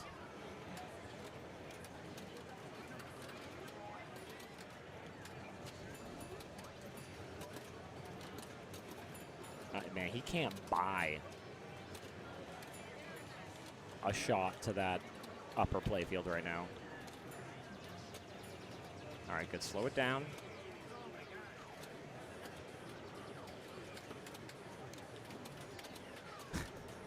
The fact that he's surviving this long on whiffs is...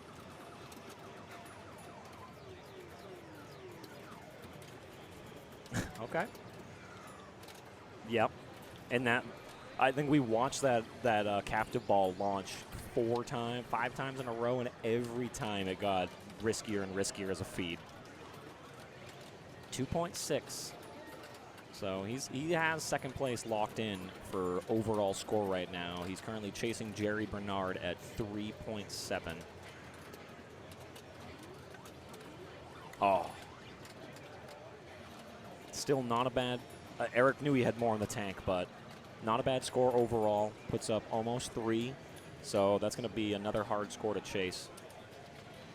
Caster Curse. Yeah, I know. I should have just kept my mouth closed. At least Eric stepped up and showed us a little bit of what the game was.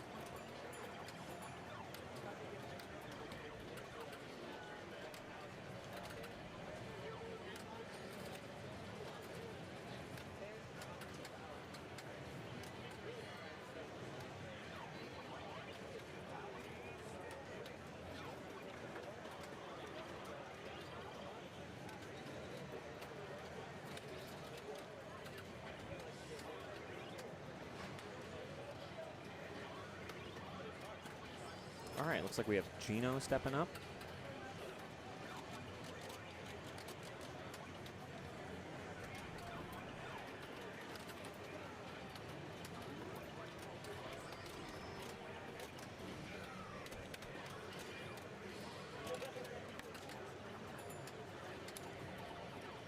All right, rinse repeat by Gino. Let's see if he was paying.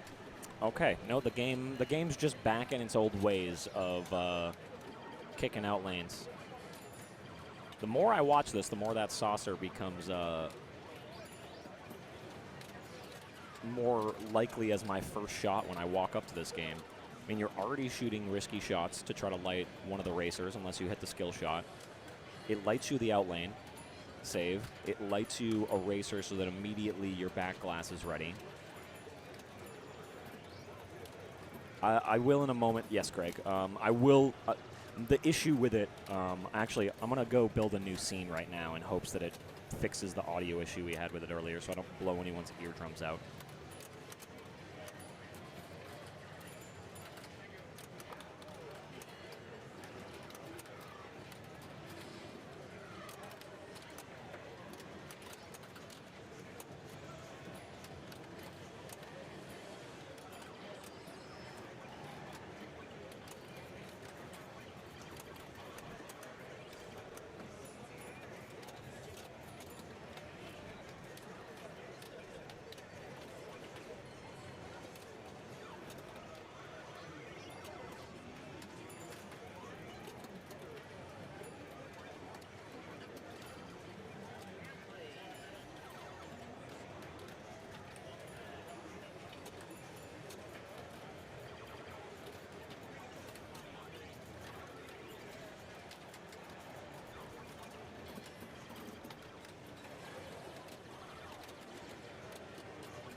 right logo. Okay, sorry about that. Image.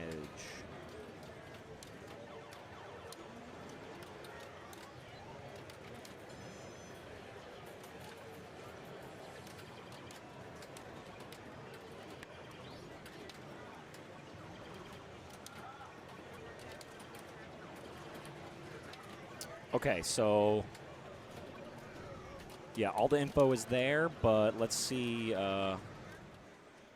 Hopefully, let me know if the audio is crazy. I'm really sorry. I just built a whole new scene in hopes that it fixed the audio. So if the audio is crazy, type in chat. We will leave instantaneously. Let's see player standings. Here we go. Current standings early on, we have Stephen Bowden rocking first at 432. Mike Havens up from Vermont at 431. Awesome scribble. Thank you. I'm so glad it's not blowing anyone's ears out.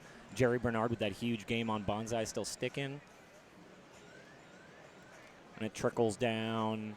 You know, we do see that some players still maybe haven't even finished a quality card that we know will probably be in it tomorrow. So this is all subject to change.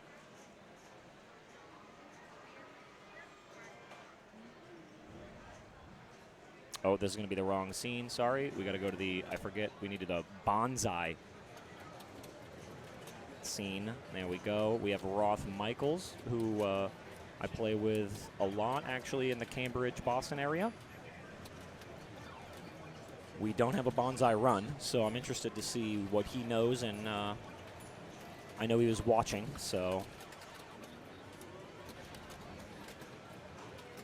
Rourke 250, yeah, that's what I'm saying. We probably play at A4K every night.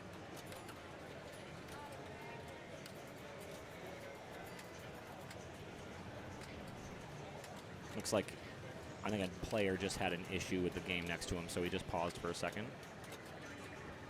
Yeah, he's very good on new Sterns, as most players are, just because. Yeah, Rorik, he has the high score on Lord of the Rings right now, but he is there quite a bit. So, Roth Michaels, really nice gentleman.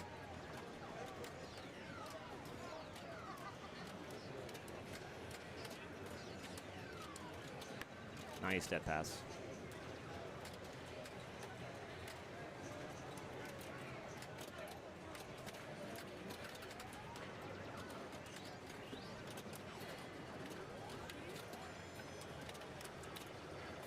He's surviving, so that's something to be said. He's got that shot lit for the upper playfield, so he should be trying to prioritize that, and I think he knows it. Oh, and of course, it was just a matter of time.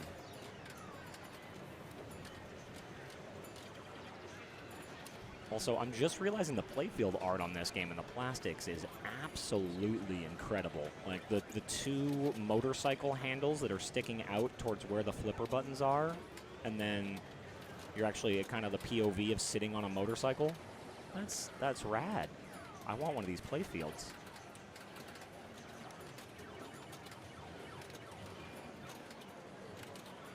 So by lighting the red racer on this bank of targets that is a little hard to see here, that gives him the ability to go to that upper playfield right here. But as we see, more players are having difficulty finding that shot. I don't know if it's because the backhand's not as consistent now or what the deal is, but I'm guessing the blue targets right above the red targets. It's hard to tell with the light right now.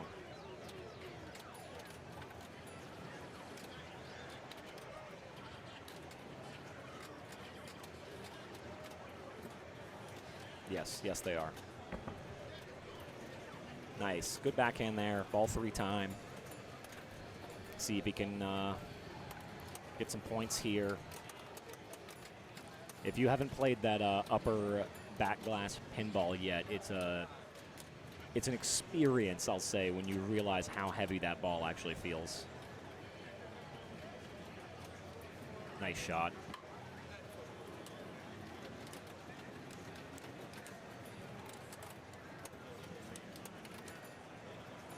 Good shot there initially. Gets 2 laps from. Oh, nice save. And lights the yellow racer off that. Yeah, he knows it. Take those backhands.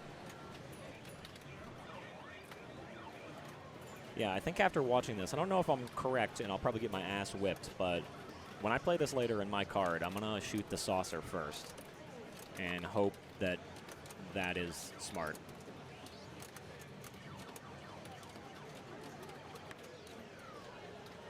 Nice.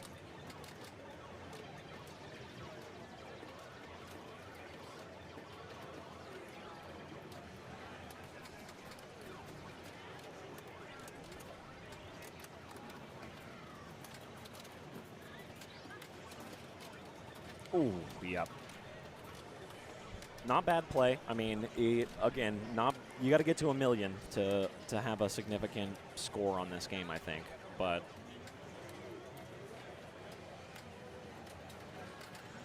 that's too bad that left out lane's just a monster.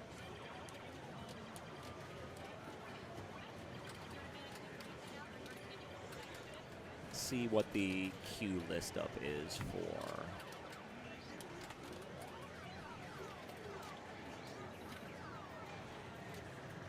Bonsai Run, 6 people. Oh, it looks like Raymond Davidson has entered the building, and he will be playing Bonsai after Jason here. So we'll stick around and watch those two. And then maybe try another game in our lineup.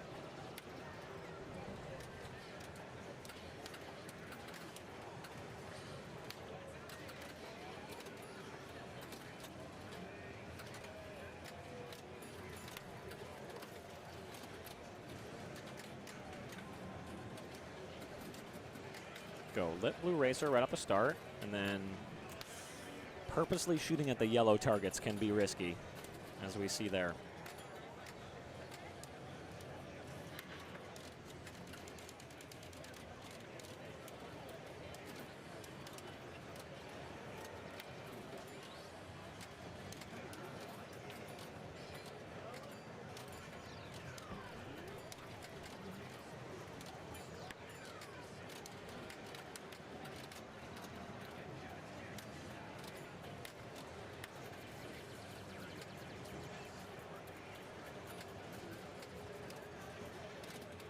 Ooh, I don't know what he was shooting at there, but man, when you don't backhand from the left there, that flipper is powerful.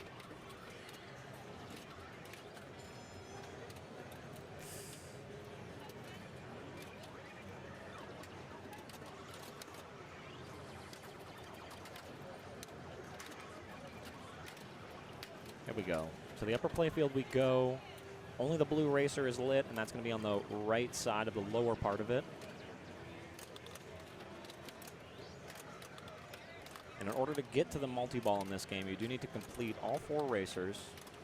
Well, beat them, excuse me. Unfortunate there, Jason was struggling a bit to get that.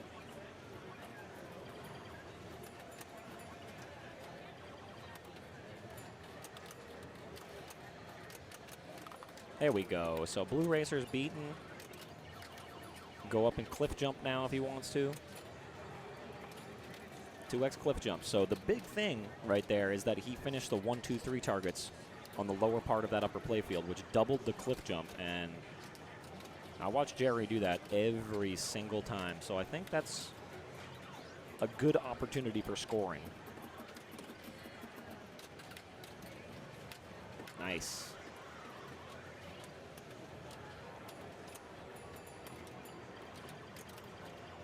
There we go, chasing after the red racer up here, same as the cliff jump. A little late on the shot, so we're back down to the flippers.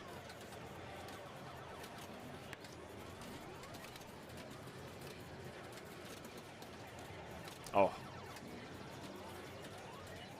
Yeah, a little over 5. About the average we've been seeing from players that can't survive that left out lane barrage that just comes every slingshot. So looks like we have Raymond Davidson stepping up next onto Bonsai Run. We can see his strategy, see if he likes that scoop a little bit more, maybe, you know? Let's take a look at these player standings real quick again. Oops. Main division. There we go. Just while we wait for Raymond to step up.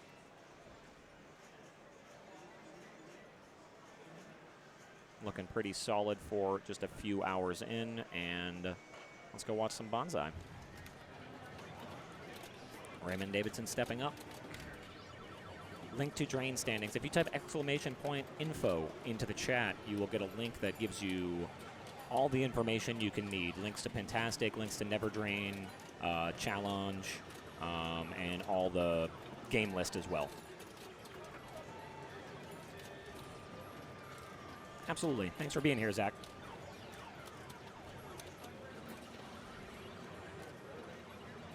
Nice. Good patience there. Well, he survives the initial barrage of the slings. And now he lights that upper playfield here with the yellow. Oh, he almost...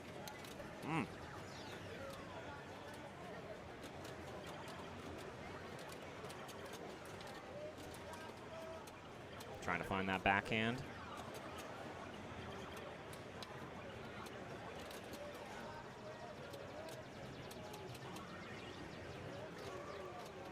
All right, there it is. So makes it to the upper playfield. Let's see if he opts to shoot for these 1, 2, 3 targets in order to try and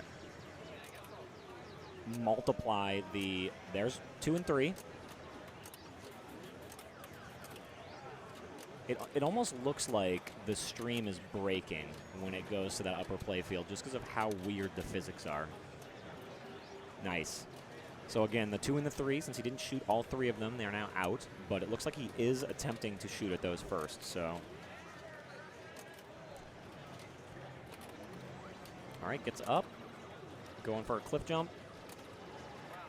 Misses. So he beat the yellow racer. He's looking to beat the blue racer now on that right side if he can, and then get the additional bonus points up top.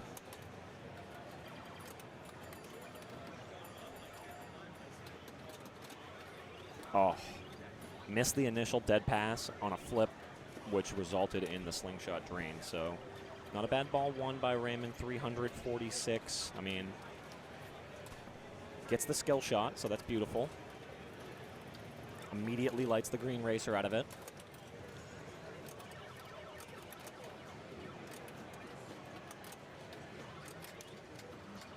Yo, Mez Visuals, thank you so much for the sub. 9 months in a row, baby. 9 months in a row. Thank you so much, Mez. I appreciate that. Big shout out to the boy Mez.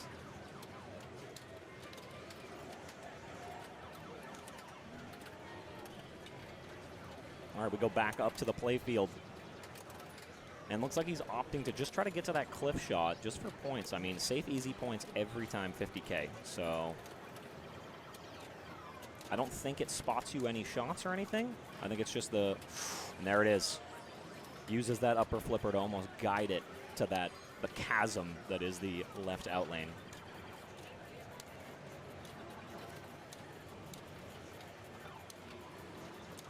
Another good skill shot. Lights the other racer, so that's every one lit. Gets a 200K skill shot for it.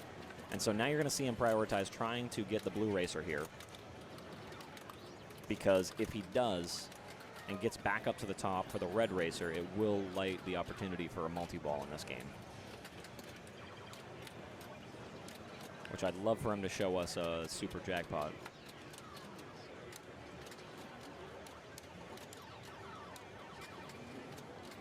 There we go.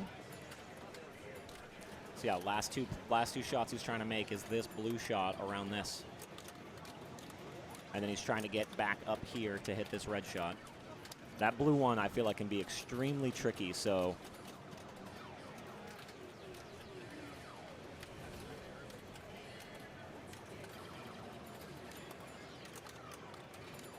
There's the blue. And he's trying to maximize the 1, 2, and 3 here, which he did down there. So now you can see that they're all 3 are lit.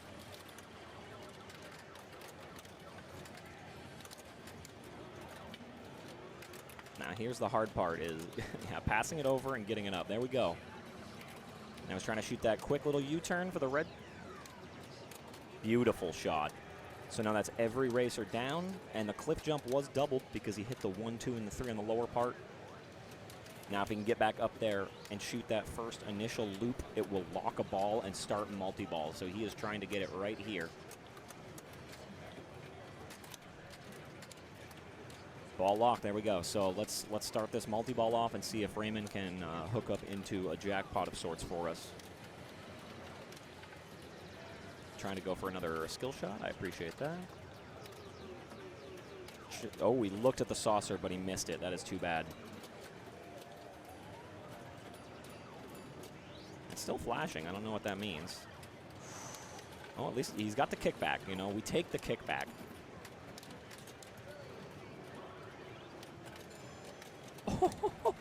Okay, okay. Let's post pass here, you monster. Very nice by Raymond. Beautiful shot. Spots a racer, relights kickback. Very smart there, I think, in my opinion. And if you don't know Raymond, or you are new to pinball, or you don't know that he streams, go check out Ray Day Pinball on Twitch. He is also a designs at Stern, so he does get to work on some new machines. Very awesome. Yeah, Mez Visuals, he is usually in the top 5, if not first in the world, depending on how often he's competing. So he has been a very good player for a long time. Walrus, I completely agree with you there. Completely agree. So he's, was going for the cliff jump.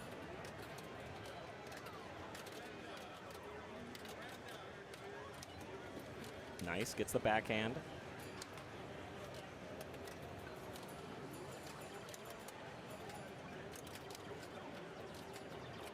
Cliff jump should be worth 100K, I think, if you can manage.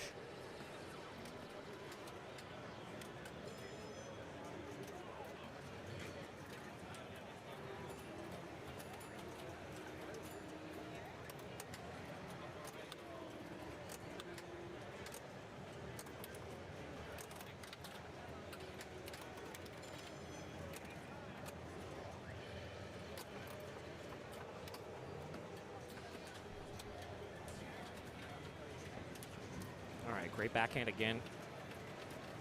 Yeah, Greg, I agree with you completely. Ray's stream, they're very high quality. Since he's very good, he's able to break the machine down in a professional and maybe not the easiest to understand way, because he is very technical and very good in terms of tournament play, but it is fascinating to watch him. And then additionally, you get a lot of inside knowledge through the eyes of someone that gets to code and work at Stern. It's very fun. Excuse me. So it looks right now what he's trying to do, which is very smart. There's no reason for him to collect this green racer, right?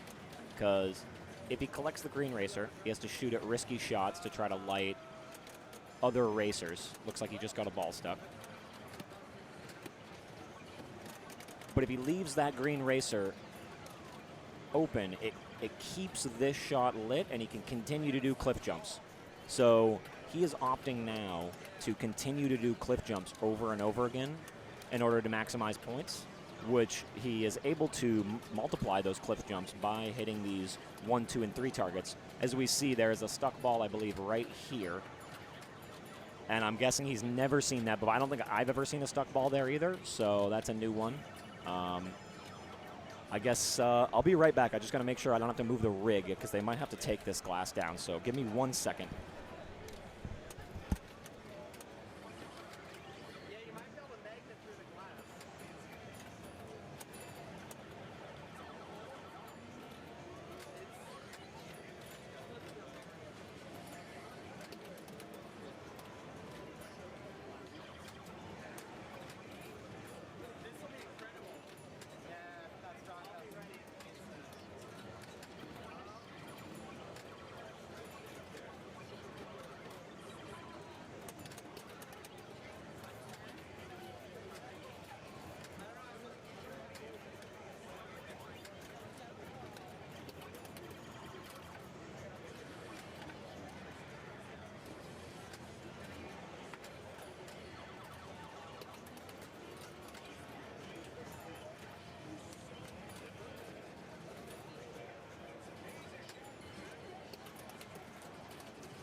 All right.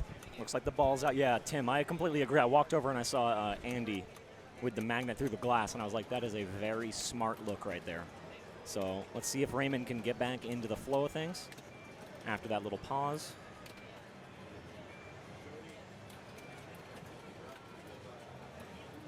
So let's see if he opts to go for the 1-2-3 here and just continue the cliff jump strategy for easy points.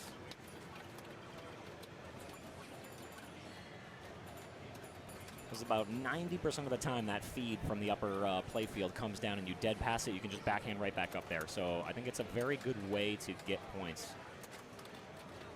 There we go. So he gets A, B, and C there. Now he's going to try to go up top for double cliff points.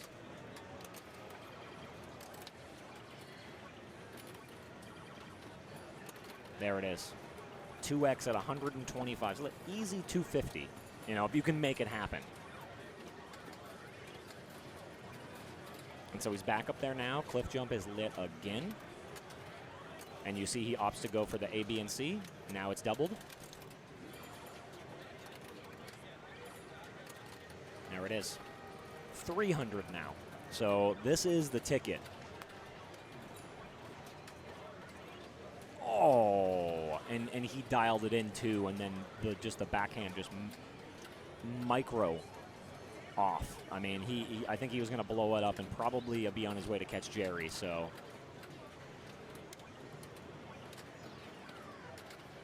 Yeah, that's unfortunate. I feel like if that stuck ball didn't happen, we probably would have seen Raymond go off for a little bit longer. But 2.7 still not bad. I think that puts him around second place overall in Bonsai. Third place Bonsai, so not a bad opportunity for him, all things considered.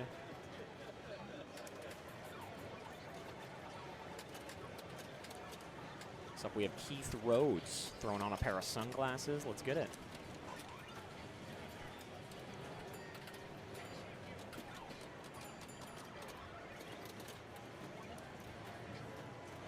Say we'll probably switch to another game here shortly, now that we've maximized strategy on this game and figured everything out that there's needed to know.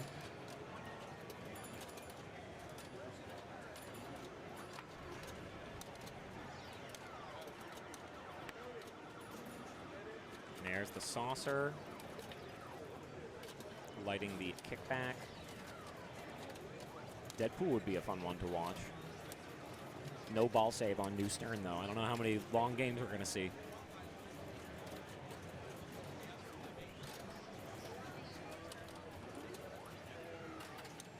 Excuse me.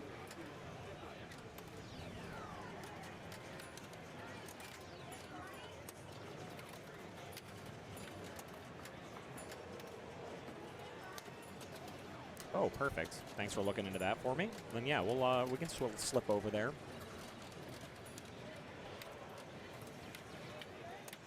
Deadpool Pro, 10 people. Up next, Eric. Well, I'm going to go lurk over there in order to try to jump on it, so bear with me with the no commentary momentarily. Thank you so much.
All right. Got that settled. There was a little bit of an issue, so they just had to fix a stuck ball. Give me one moment to fix this camera mess that I've created.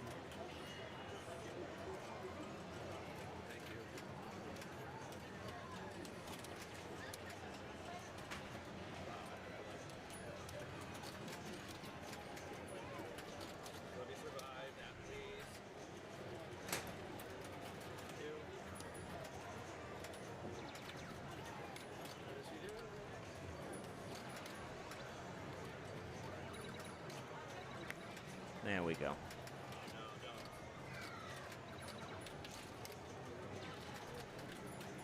Say, and Eric Stone is playing, so I'll update that. There we go. Hey, how's it going? This is all streamed live, is it? Yep. So I can later on I can see myself on it. Or Oh, absolutely. Yep. That's Yeah. cool. If you, that's the Twitch link, and so yeah, all the VODs will be there, and then yeah, you'll be able to catch everything.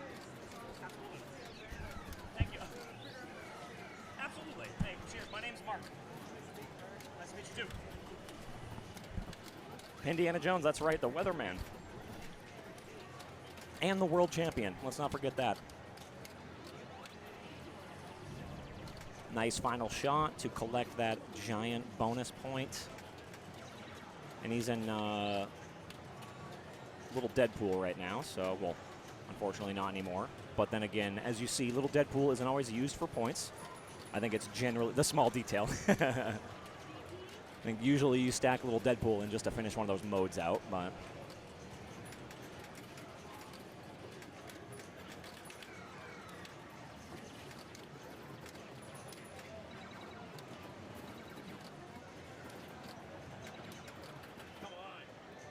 All right, big thing about this game, starting modes, you want to spell dead on this side of the playfield on these stand-up targets, which will light their mode at your scoop.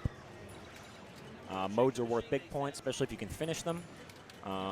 Things that he's trying to do right now, disco multi-ball. Every time you shoot this orbit and spin that spinner, you will get closer to disco multi-ball. And you'll see a lot of players as we spectate this and go into finals tomorrow. That is going to be a big key in making sure you stack and have ready, because it is lucrative scoring. It's very safe because you just have to loop that orbit over and over again, and the feed isn't too bad either. Other multi-ball is going to be this little Deadpool guy right here. If you knock down the 3 targets in front and then hit him in the back, you will start a multi-ball there. And then the most difficult one, I'd say, is Ninja, which you need to shoot this lock right here, which ends up going all the way around to this upper katana area. And that shot can be tricky, but you light it by spelling pool on the right side here. So that's pretty much the basics of the game.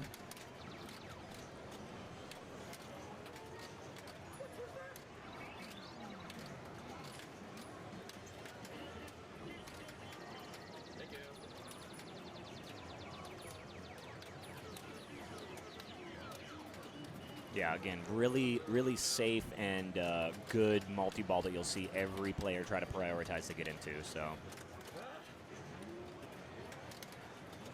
yep, yeah, literally, and that's something that I didn't touch on as we were doing the basics. But the multiplier shot is going to be the snicked target, and that's huge in this game. So if you can shoot it up the center and hit this target right here, it'll ricochet up this ramp and go to the katana ramp. And if you can do that, you'll light 2x playfield, 3x playfield, and that's shown by this down in between the flippers. So when one of those is flashing or lit, that's when you'll know that he actually has the multiplier going. So that's a big thing that it's a difficult shot, but is very lucrative in order to blow the score up in more than 100 or 200. If you're trying to get the 5s to the 8s, you're going to need to shoot that snick target quite often. So as you can see, Eric here, always very animated.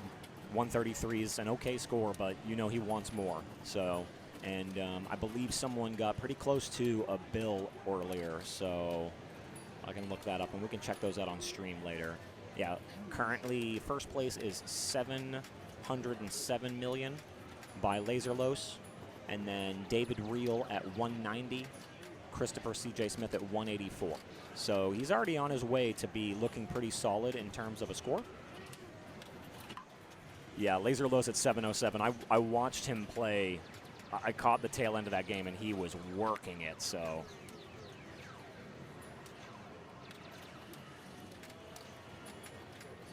Skip Natty? I'm not sure, you know. There is complicated weather in Florida, so. Yes, the Unruh effect. Exact. Get those Los emotes, baby. I love them. I'm glad he's here, too. What's caution? Nice to see you. Yeah, a big thing, too, about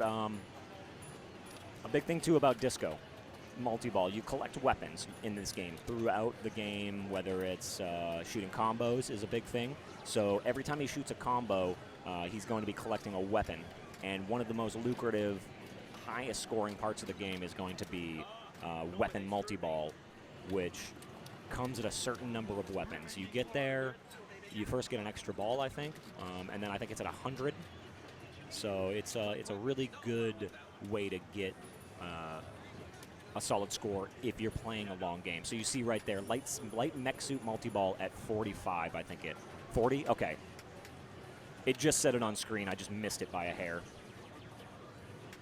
Yeah, 45, thank you.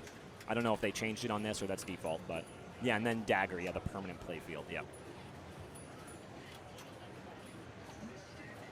So, and he's working right now through the modes, which is great. He can get to another mini wizard mode, too, by finishing all these modes, which will be fun to watch if he can get to.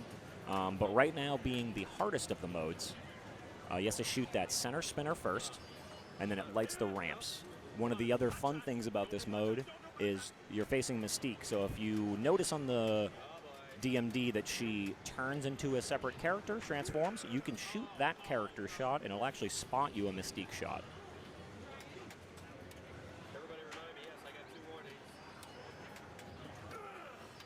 There it is. Nice lock shot. 2 for Ninja. So now in order to light this last lock, he needs to spell pool on the left or on the right side stand-ups, right under the katana there. Good patience. Wow, that was a little baby flip just to save it. Ooh, there we go. We like those combos. The Ninja Apocalypse, baby.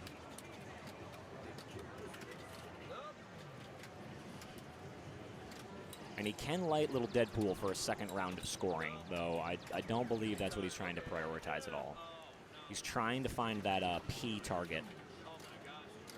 And, I mean, combos aren't bad either, so mode times out, unfortunately.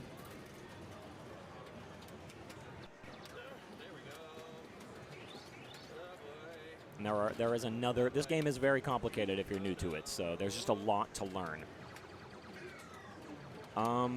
Yeah, Skip Natty. It's quite an interesting venue. It's just a giant room. It's just one of the giant convention halls in the hotel, but it's definitely dated. I'll say that. So unfortunately brought Ninja into this without a mode going. It would have been nice to have Mystique, but still big points if he can play well.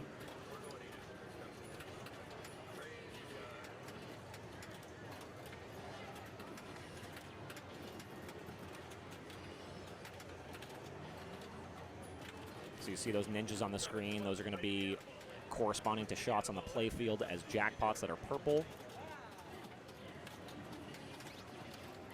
Does have mystery lit. I don't know if that's going to default spot a ball. We're going to find out right here. Yep. Good add a ball there. Yeah, Zach, he should. Because he wasn't too far off, and this is going to add quite a bit of combos. So I think he'll have that pretty close to being lit, not to mention one mode to Sauron 2. Nice. And then he does have quests lit, too, so he's really opened this game up.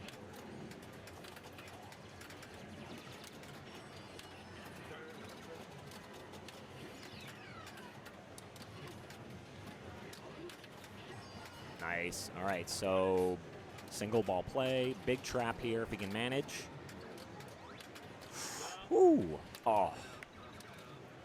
He knows it, too. He could have kept that ball going for a significantly longer if he would have trapped up there, just being able to get in a mech suit. But so you see him checking modes here. He's trying to see weapons. 43.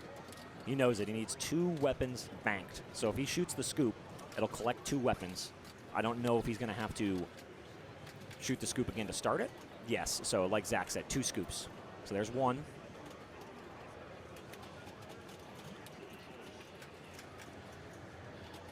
Skips mode, right into mech suit.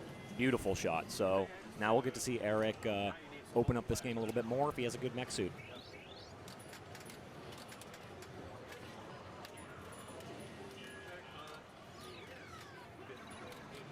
And this is why you play that disco multi-ball as soon as you can. You want to get as many weapons as you can as fast as possible. So, Raisin Brannet. Wow, that just clicked in my head. Very nice.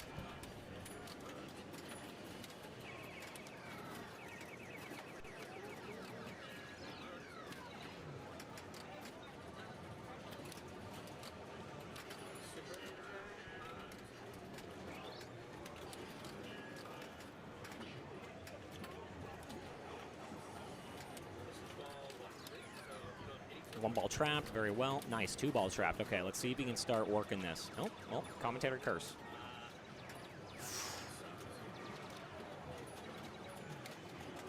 Oh. All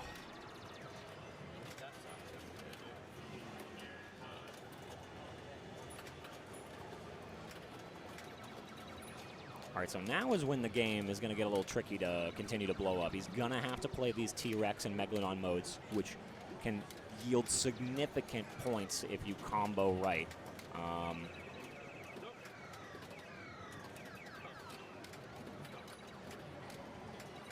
And if you are unfamiliar with this game or you'd like to learn more, !info will bring up all resources for the tournament as well as game information for this tournament bank.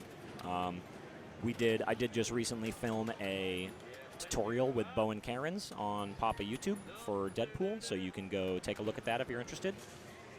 Eric goes for the save in the out lane. Unfortunately, drains. He did get to play mech suit, which is pretty nice. So, and he sets the game back up for me. Very kind of him. And with that score, that'll put him in 2nd place for Deadpool. So,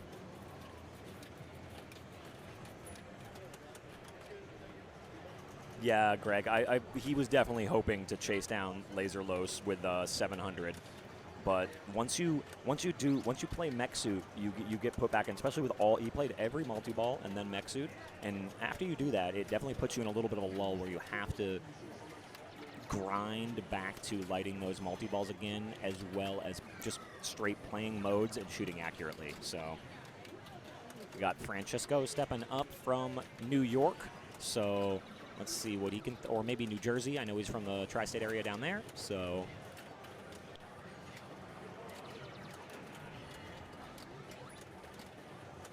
ooh, nice little bunt there. Keep it in.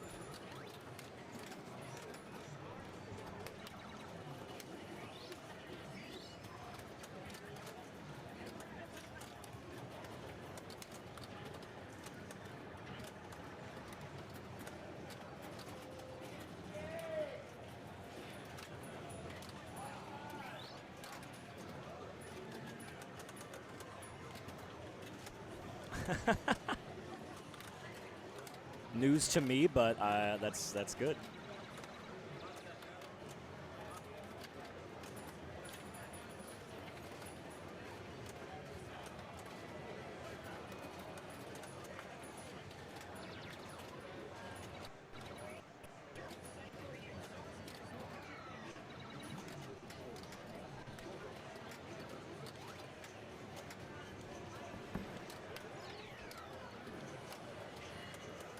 Get up. So in this mode, you want to shoot the dead pool targets on the right and the left, and then that lights every shot on the playfield for points. And this is one of the best modes, I'd say, to try and bring Little Deadpool into, as Little Deadpool is not the most lucrative scoring multi-ball. However, you can use it to complete a mode much easier, and with this mode, you having to hit the dead in the pool targets, the ricochets kind of end up just accidentally happening. So you see now all shots are lit orange and red for his mode.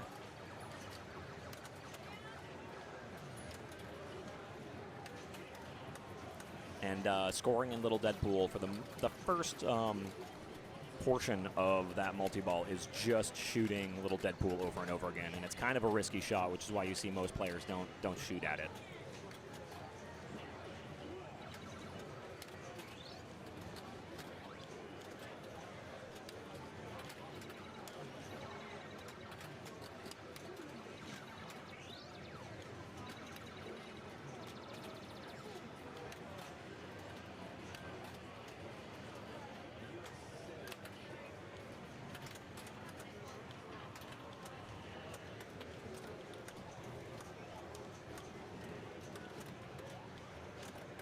And I guess it's always nice to see someone else follow Eric to understand that he was playing out of his mind, because this Deadpool is set up very hard.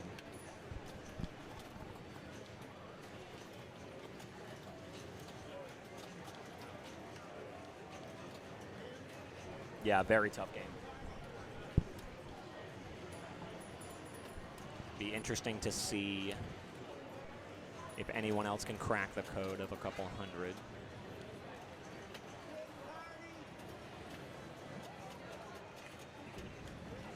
Got Ed Auergan coming up next. Not familiar with Ed, but let's see if he's familiar with this game, or at least its difficulty.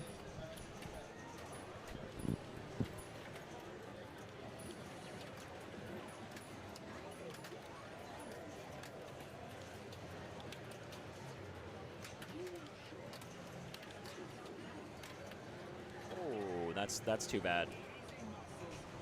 I don't know if that was a misflip or just didn't see it coming.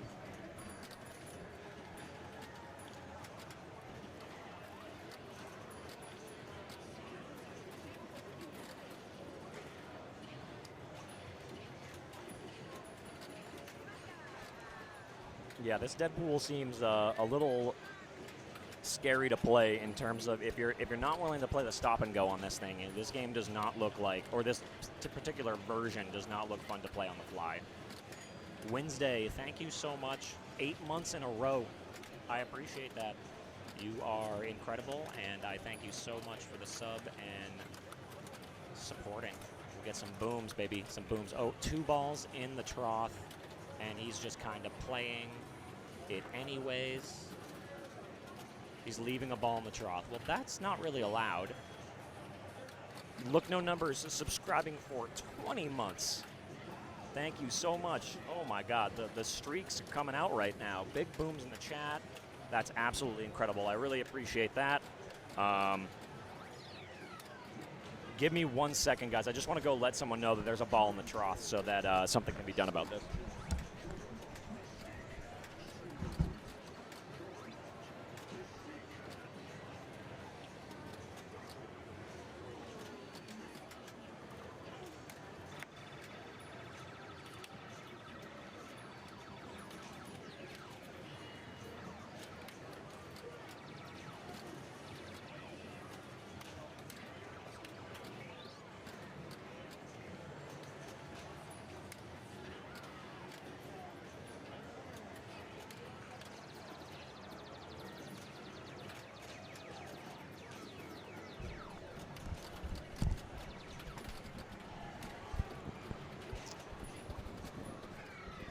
Yours is not a streak? Oh, okay, well.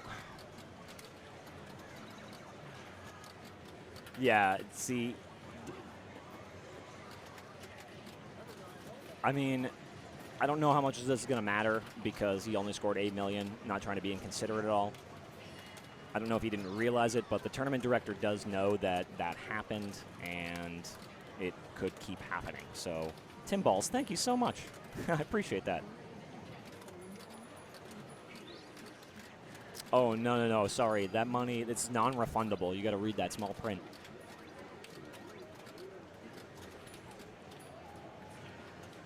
Okay, Bonsai Run, yes, was very fun to watch, but we broke that game down in its entirety, and I was tired of seeing the left out lane just absolutely dominate people.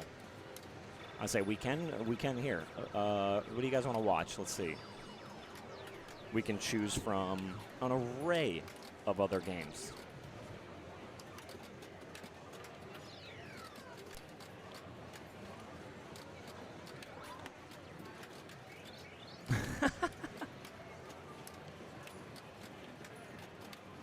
Oh, okay, guys. Dollar coin hole, fine. Yeah, we can watch some Ali. We can watch some big game, cosmic gunfight, firepower, stargazer, or mousing around.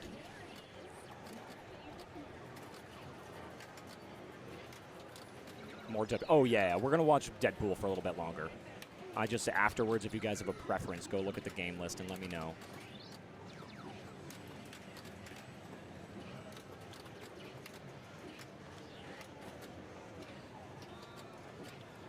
All right.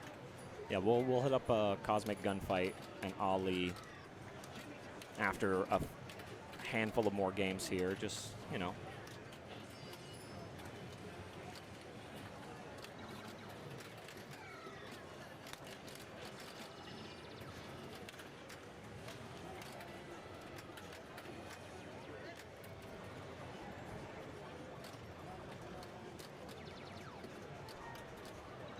Is he? Okay, well, I don't know how much this game is going to count at the end of the day if he does put up a good score.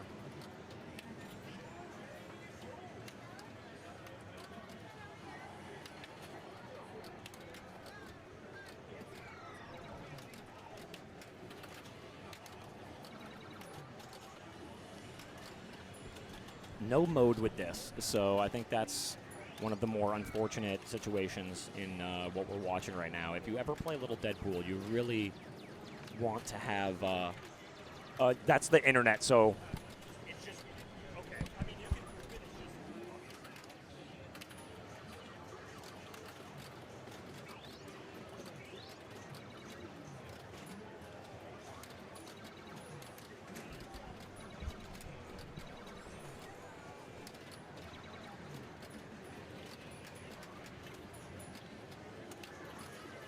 There is a Metallica Pro as well, so we'll probably touch on some Metallica Pro at some point too. I'd love to see. Oh, so there's another 2 balls in the trough.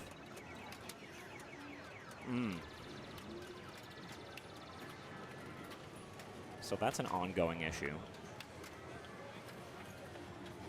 Yeah, because he shouldn't have that ball save right there.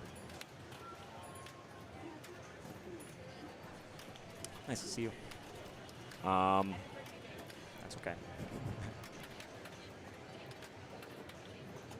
All right, so there's no more balls in the shooter lane. I think this game is over. However, I do want to go tell the TD that it kept happening real quick, just so they're aware of it. So give me 1 second.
All right, so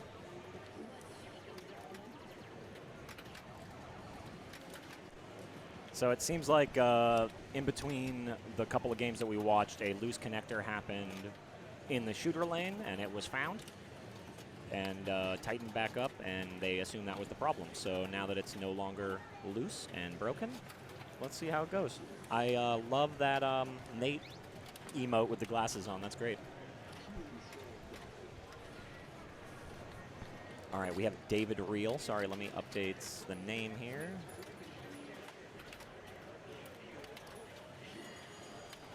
There we go.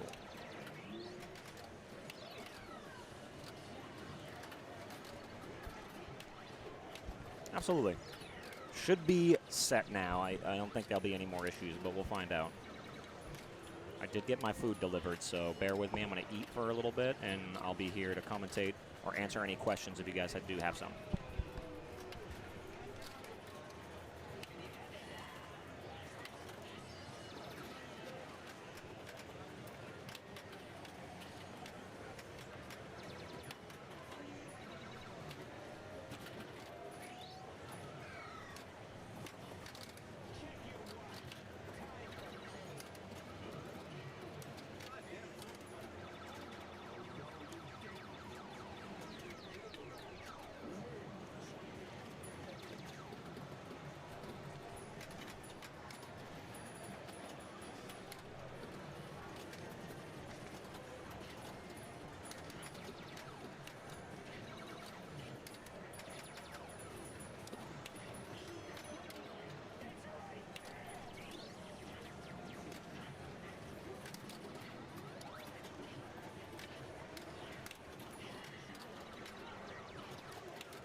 That hurts my brain.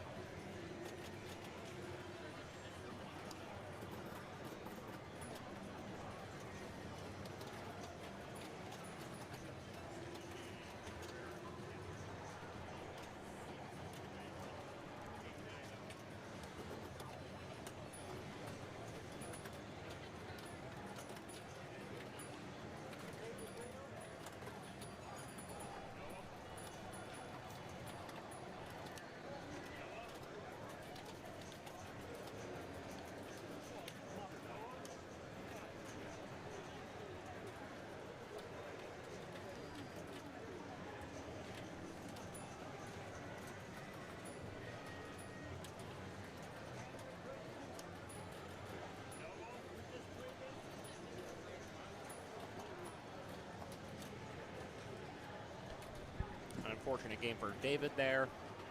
I think he just couldn't really find it. And I know those outlane rubbers are not on, so looks like we are waiting for Rodney.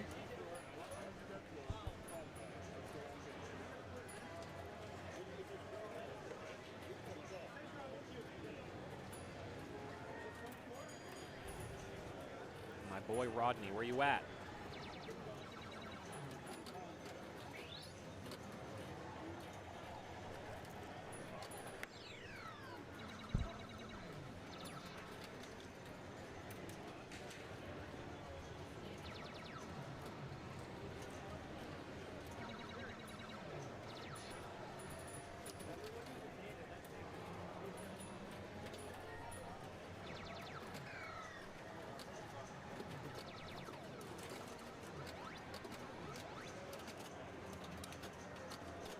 All right, looks like we're just searching for a player right now. It does seem like a majority of the players went on lunch break or to go grab food because the tournament area is thinned out slightly. Oh, bringing David back up.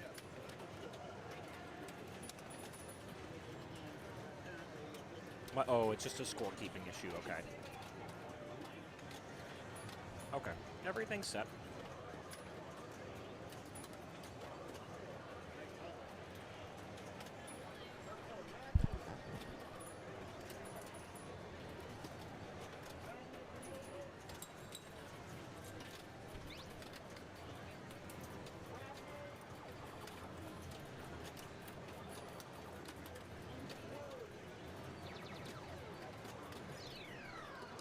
Looks like Rodney is nowhere to be found, unfortunately. 10 people waiting to play Deadpool. We have Nick DiStefano and Joe Lemire coming up. All right, so we got a big group of players. We have Lindsay Rhodes coming up now, coming from New York, I believe.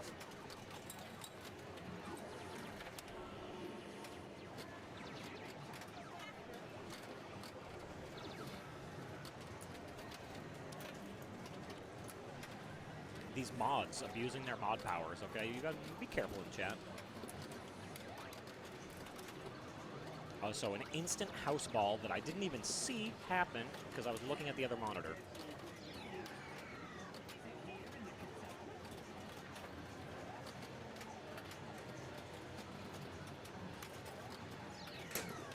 One of the key elements on this game, for the in and out lanes at the bottom, you can spell boom, and we love booming in this.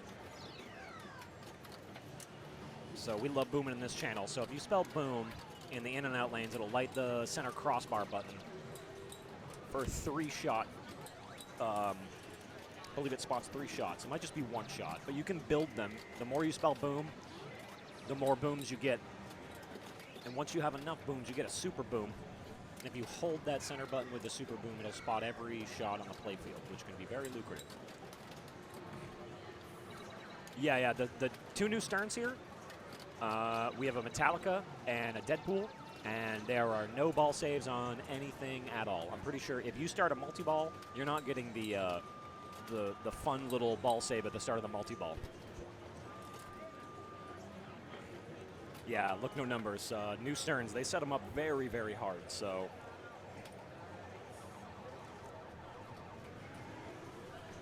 We can't have the players sitting here all day getting to wizard modes, you know?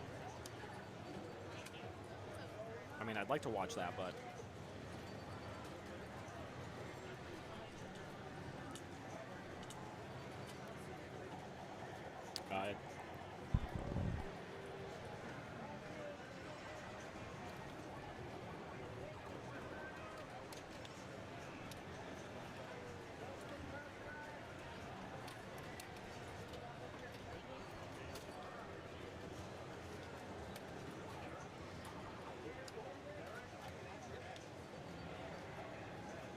Looks like they're searching for players once again. Nick DiStefano and Joe Lemire, which I don't see either of them. So I love that the players just aren't hanging out right now. We might be looking for Rodney one more time. Oh yeah, it looks like they're looking for Rodney. Yeah, big shout out to Anthony Kret. If you know who Anthony Kret is, go check out Incredible on my Twitch channel. Incredible. He is a pinball streamer. Does a lot of IRL streams with a GoPro, so his perspective's a little bit different, but it's very fun to watch. He brought me lunch today, so big shout out to him, and I thank him. Looks like, again, searching for Rodney. Oh, Rodney, where art thou?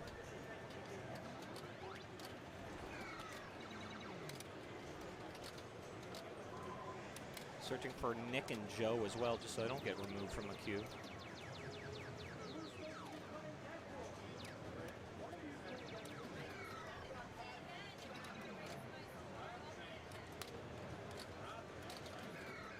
I see Bowen's in the house.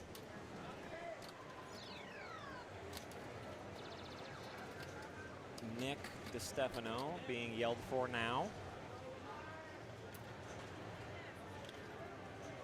Which I do not see him. So it looks like we're going to continue moving down the list. Nick, you're up. You're on Deadpool. Unless they... As I see Nick, now he's hustling.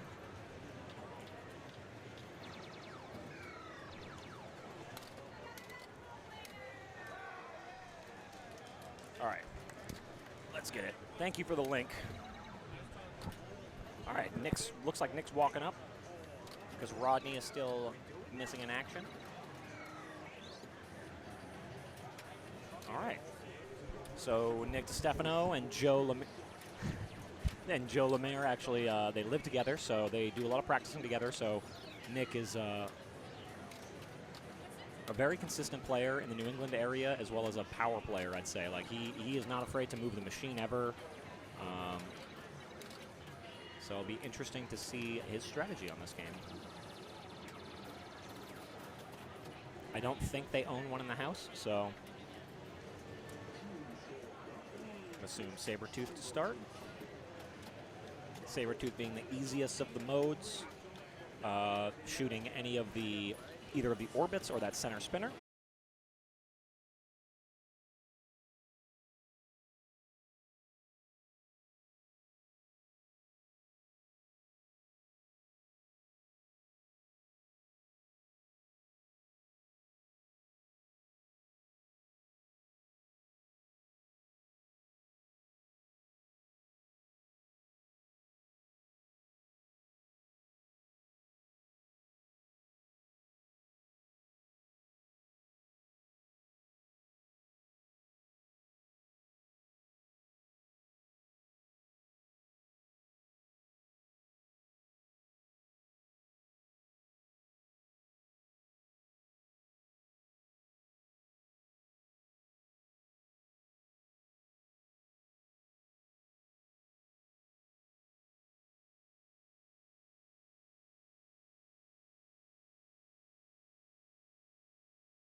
Update the standings link. I'll do that right now.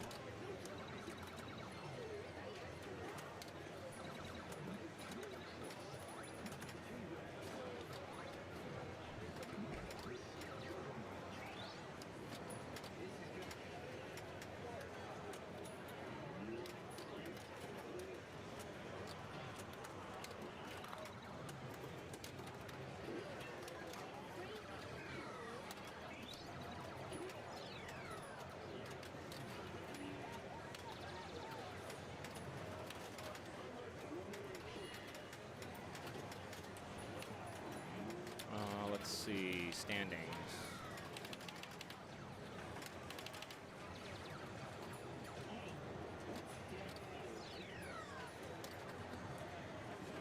Looks like Nick has an issue. Ball in the trough again, probably. I wasn't paying attention, unfortunately.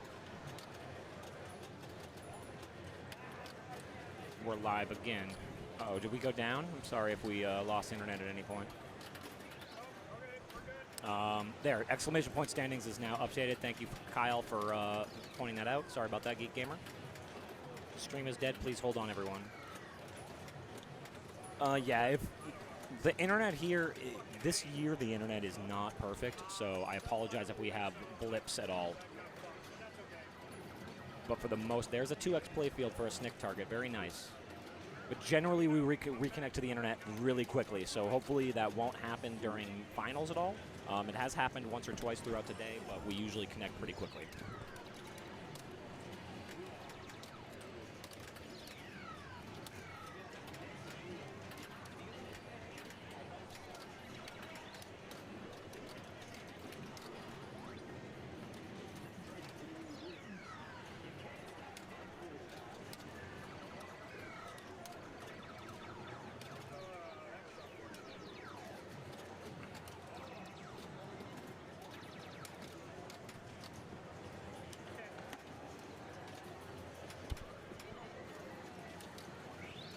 That's the problem, not the trial. Okay, thank you, Tim. I'll,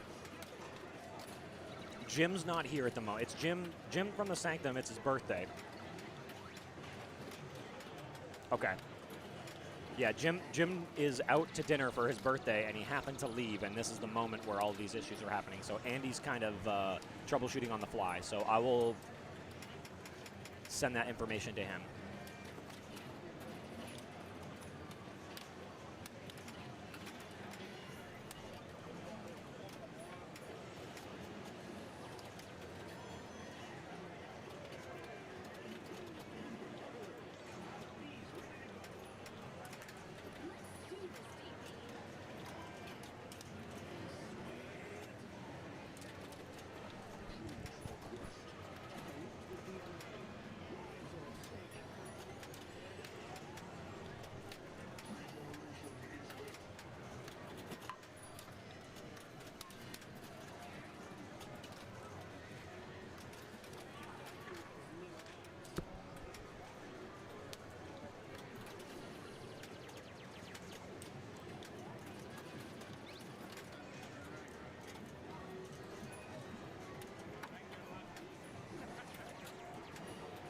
Give me one moment. I'm going to go show these messages from Tim. I'm going to go show them to the tech right now so he can at least have it in his mind once he gets some time to check it or if it happens again.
All right, they are aware of that. Thank you, Tim.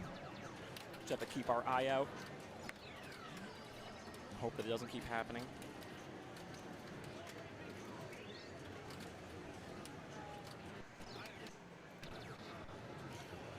$195 is not a bad score across the board on this game right now.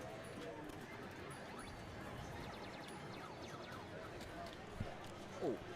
Ow.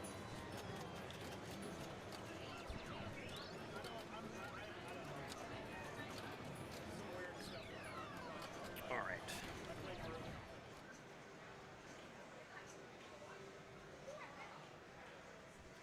We go what we're shooting for. So I'm pretty sure that squeaked, yep, up to third, 195. Not bad considering the low scoring across the table for this game. I believe we have Joe Lemire coming up next. After his really nice showing at the IFPA World Championships representing New England, so that was awesome to see from him.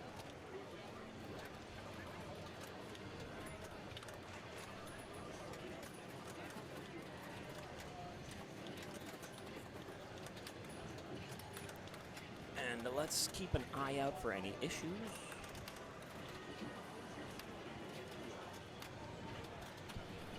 Nice, Geek Gamer. Yeah, it's not an easy game to blow up. Like I said, you really have to get to mech suit, and you got to bring in some snick target multipliers.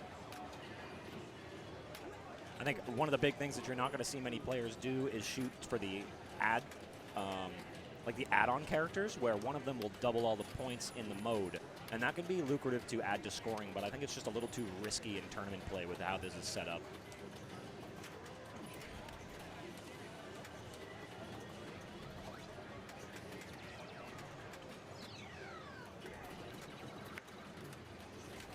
I wasn't watching when the issue happened with Nick and Little Deadpool. Did a ball get stuck in there? Was that the issue last game? Sorry, I was mowing my food. So here he's trying to work on the scoop so we can finish this mode. Big points to finish this mode. He's got 5 seconds. I assume. I don't think he's trying to snick target right now. No, he was just...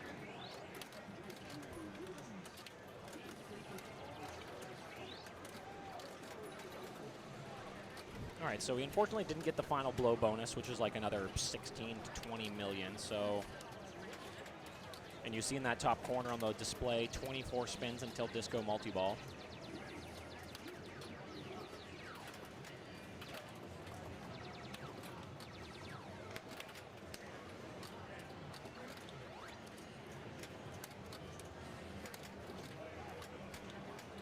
pass. He's probably going to shoot back at Disco. He also has the Wolverine spinner mode going, so that spinner is even more lucrative at the moment. Nice trap.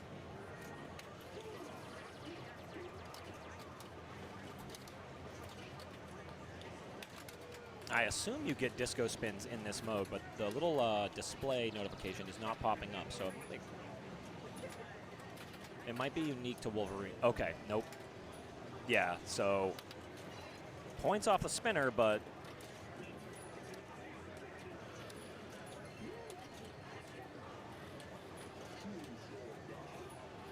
so he has double damage and more time here. So this could, yeah, if he can stack little Deadpool into this, really do work on this mode. Nice job.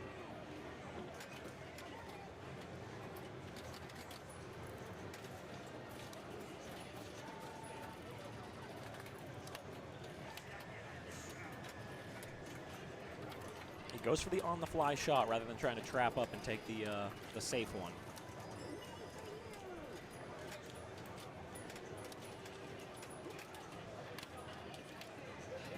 There we go. All right, so into Juggernaut, he needs to focus on Dead and Pool. And now that he's done that, it lights all the shots red. Or orange, I believe, sorry. There we go. With double damage, that mode ends very quickly because just, you know, your shots do so much more damage to the enemy's life bar that they finish much quicker. So he gets that final blow shot and gets to go back to single ball play, I believe. Well, he's collecting. Oh, no, there's the other ball. Okay, we're stuck in the scoop.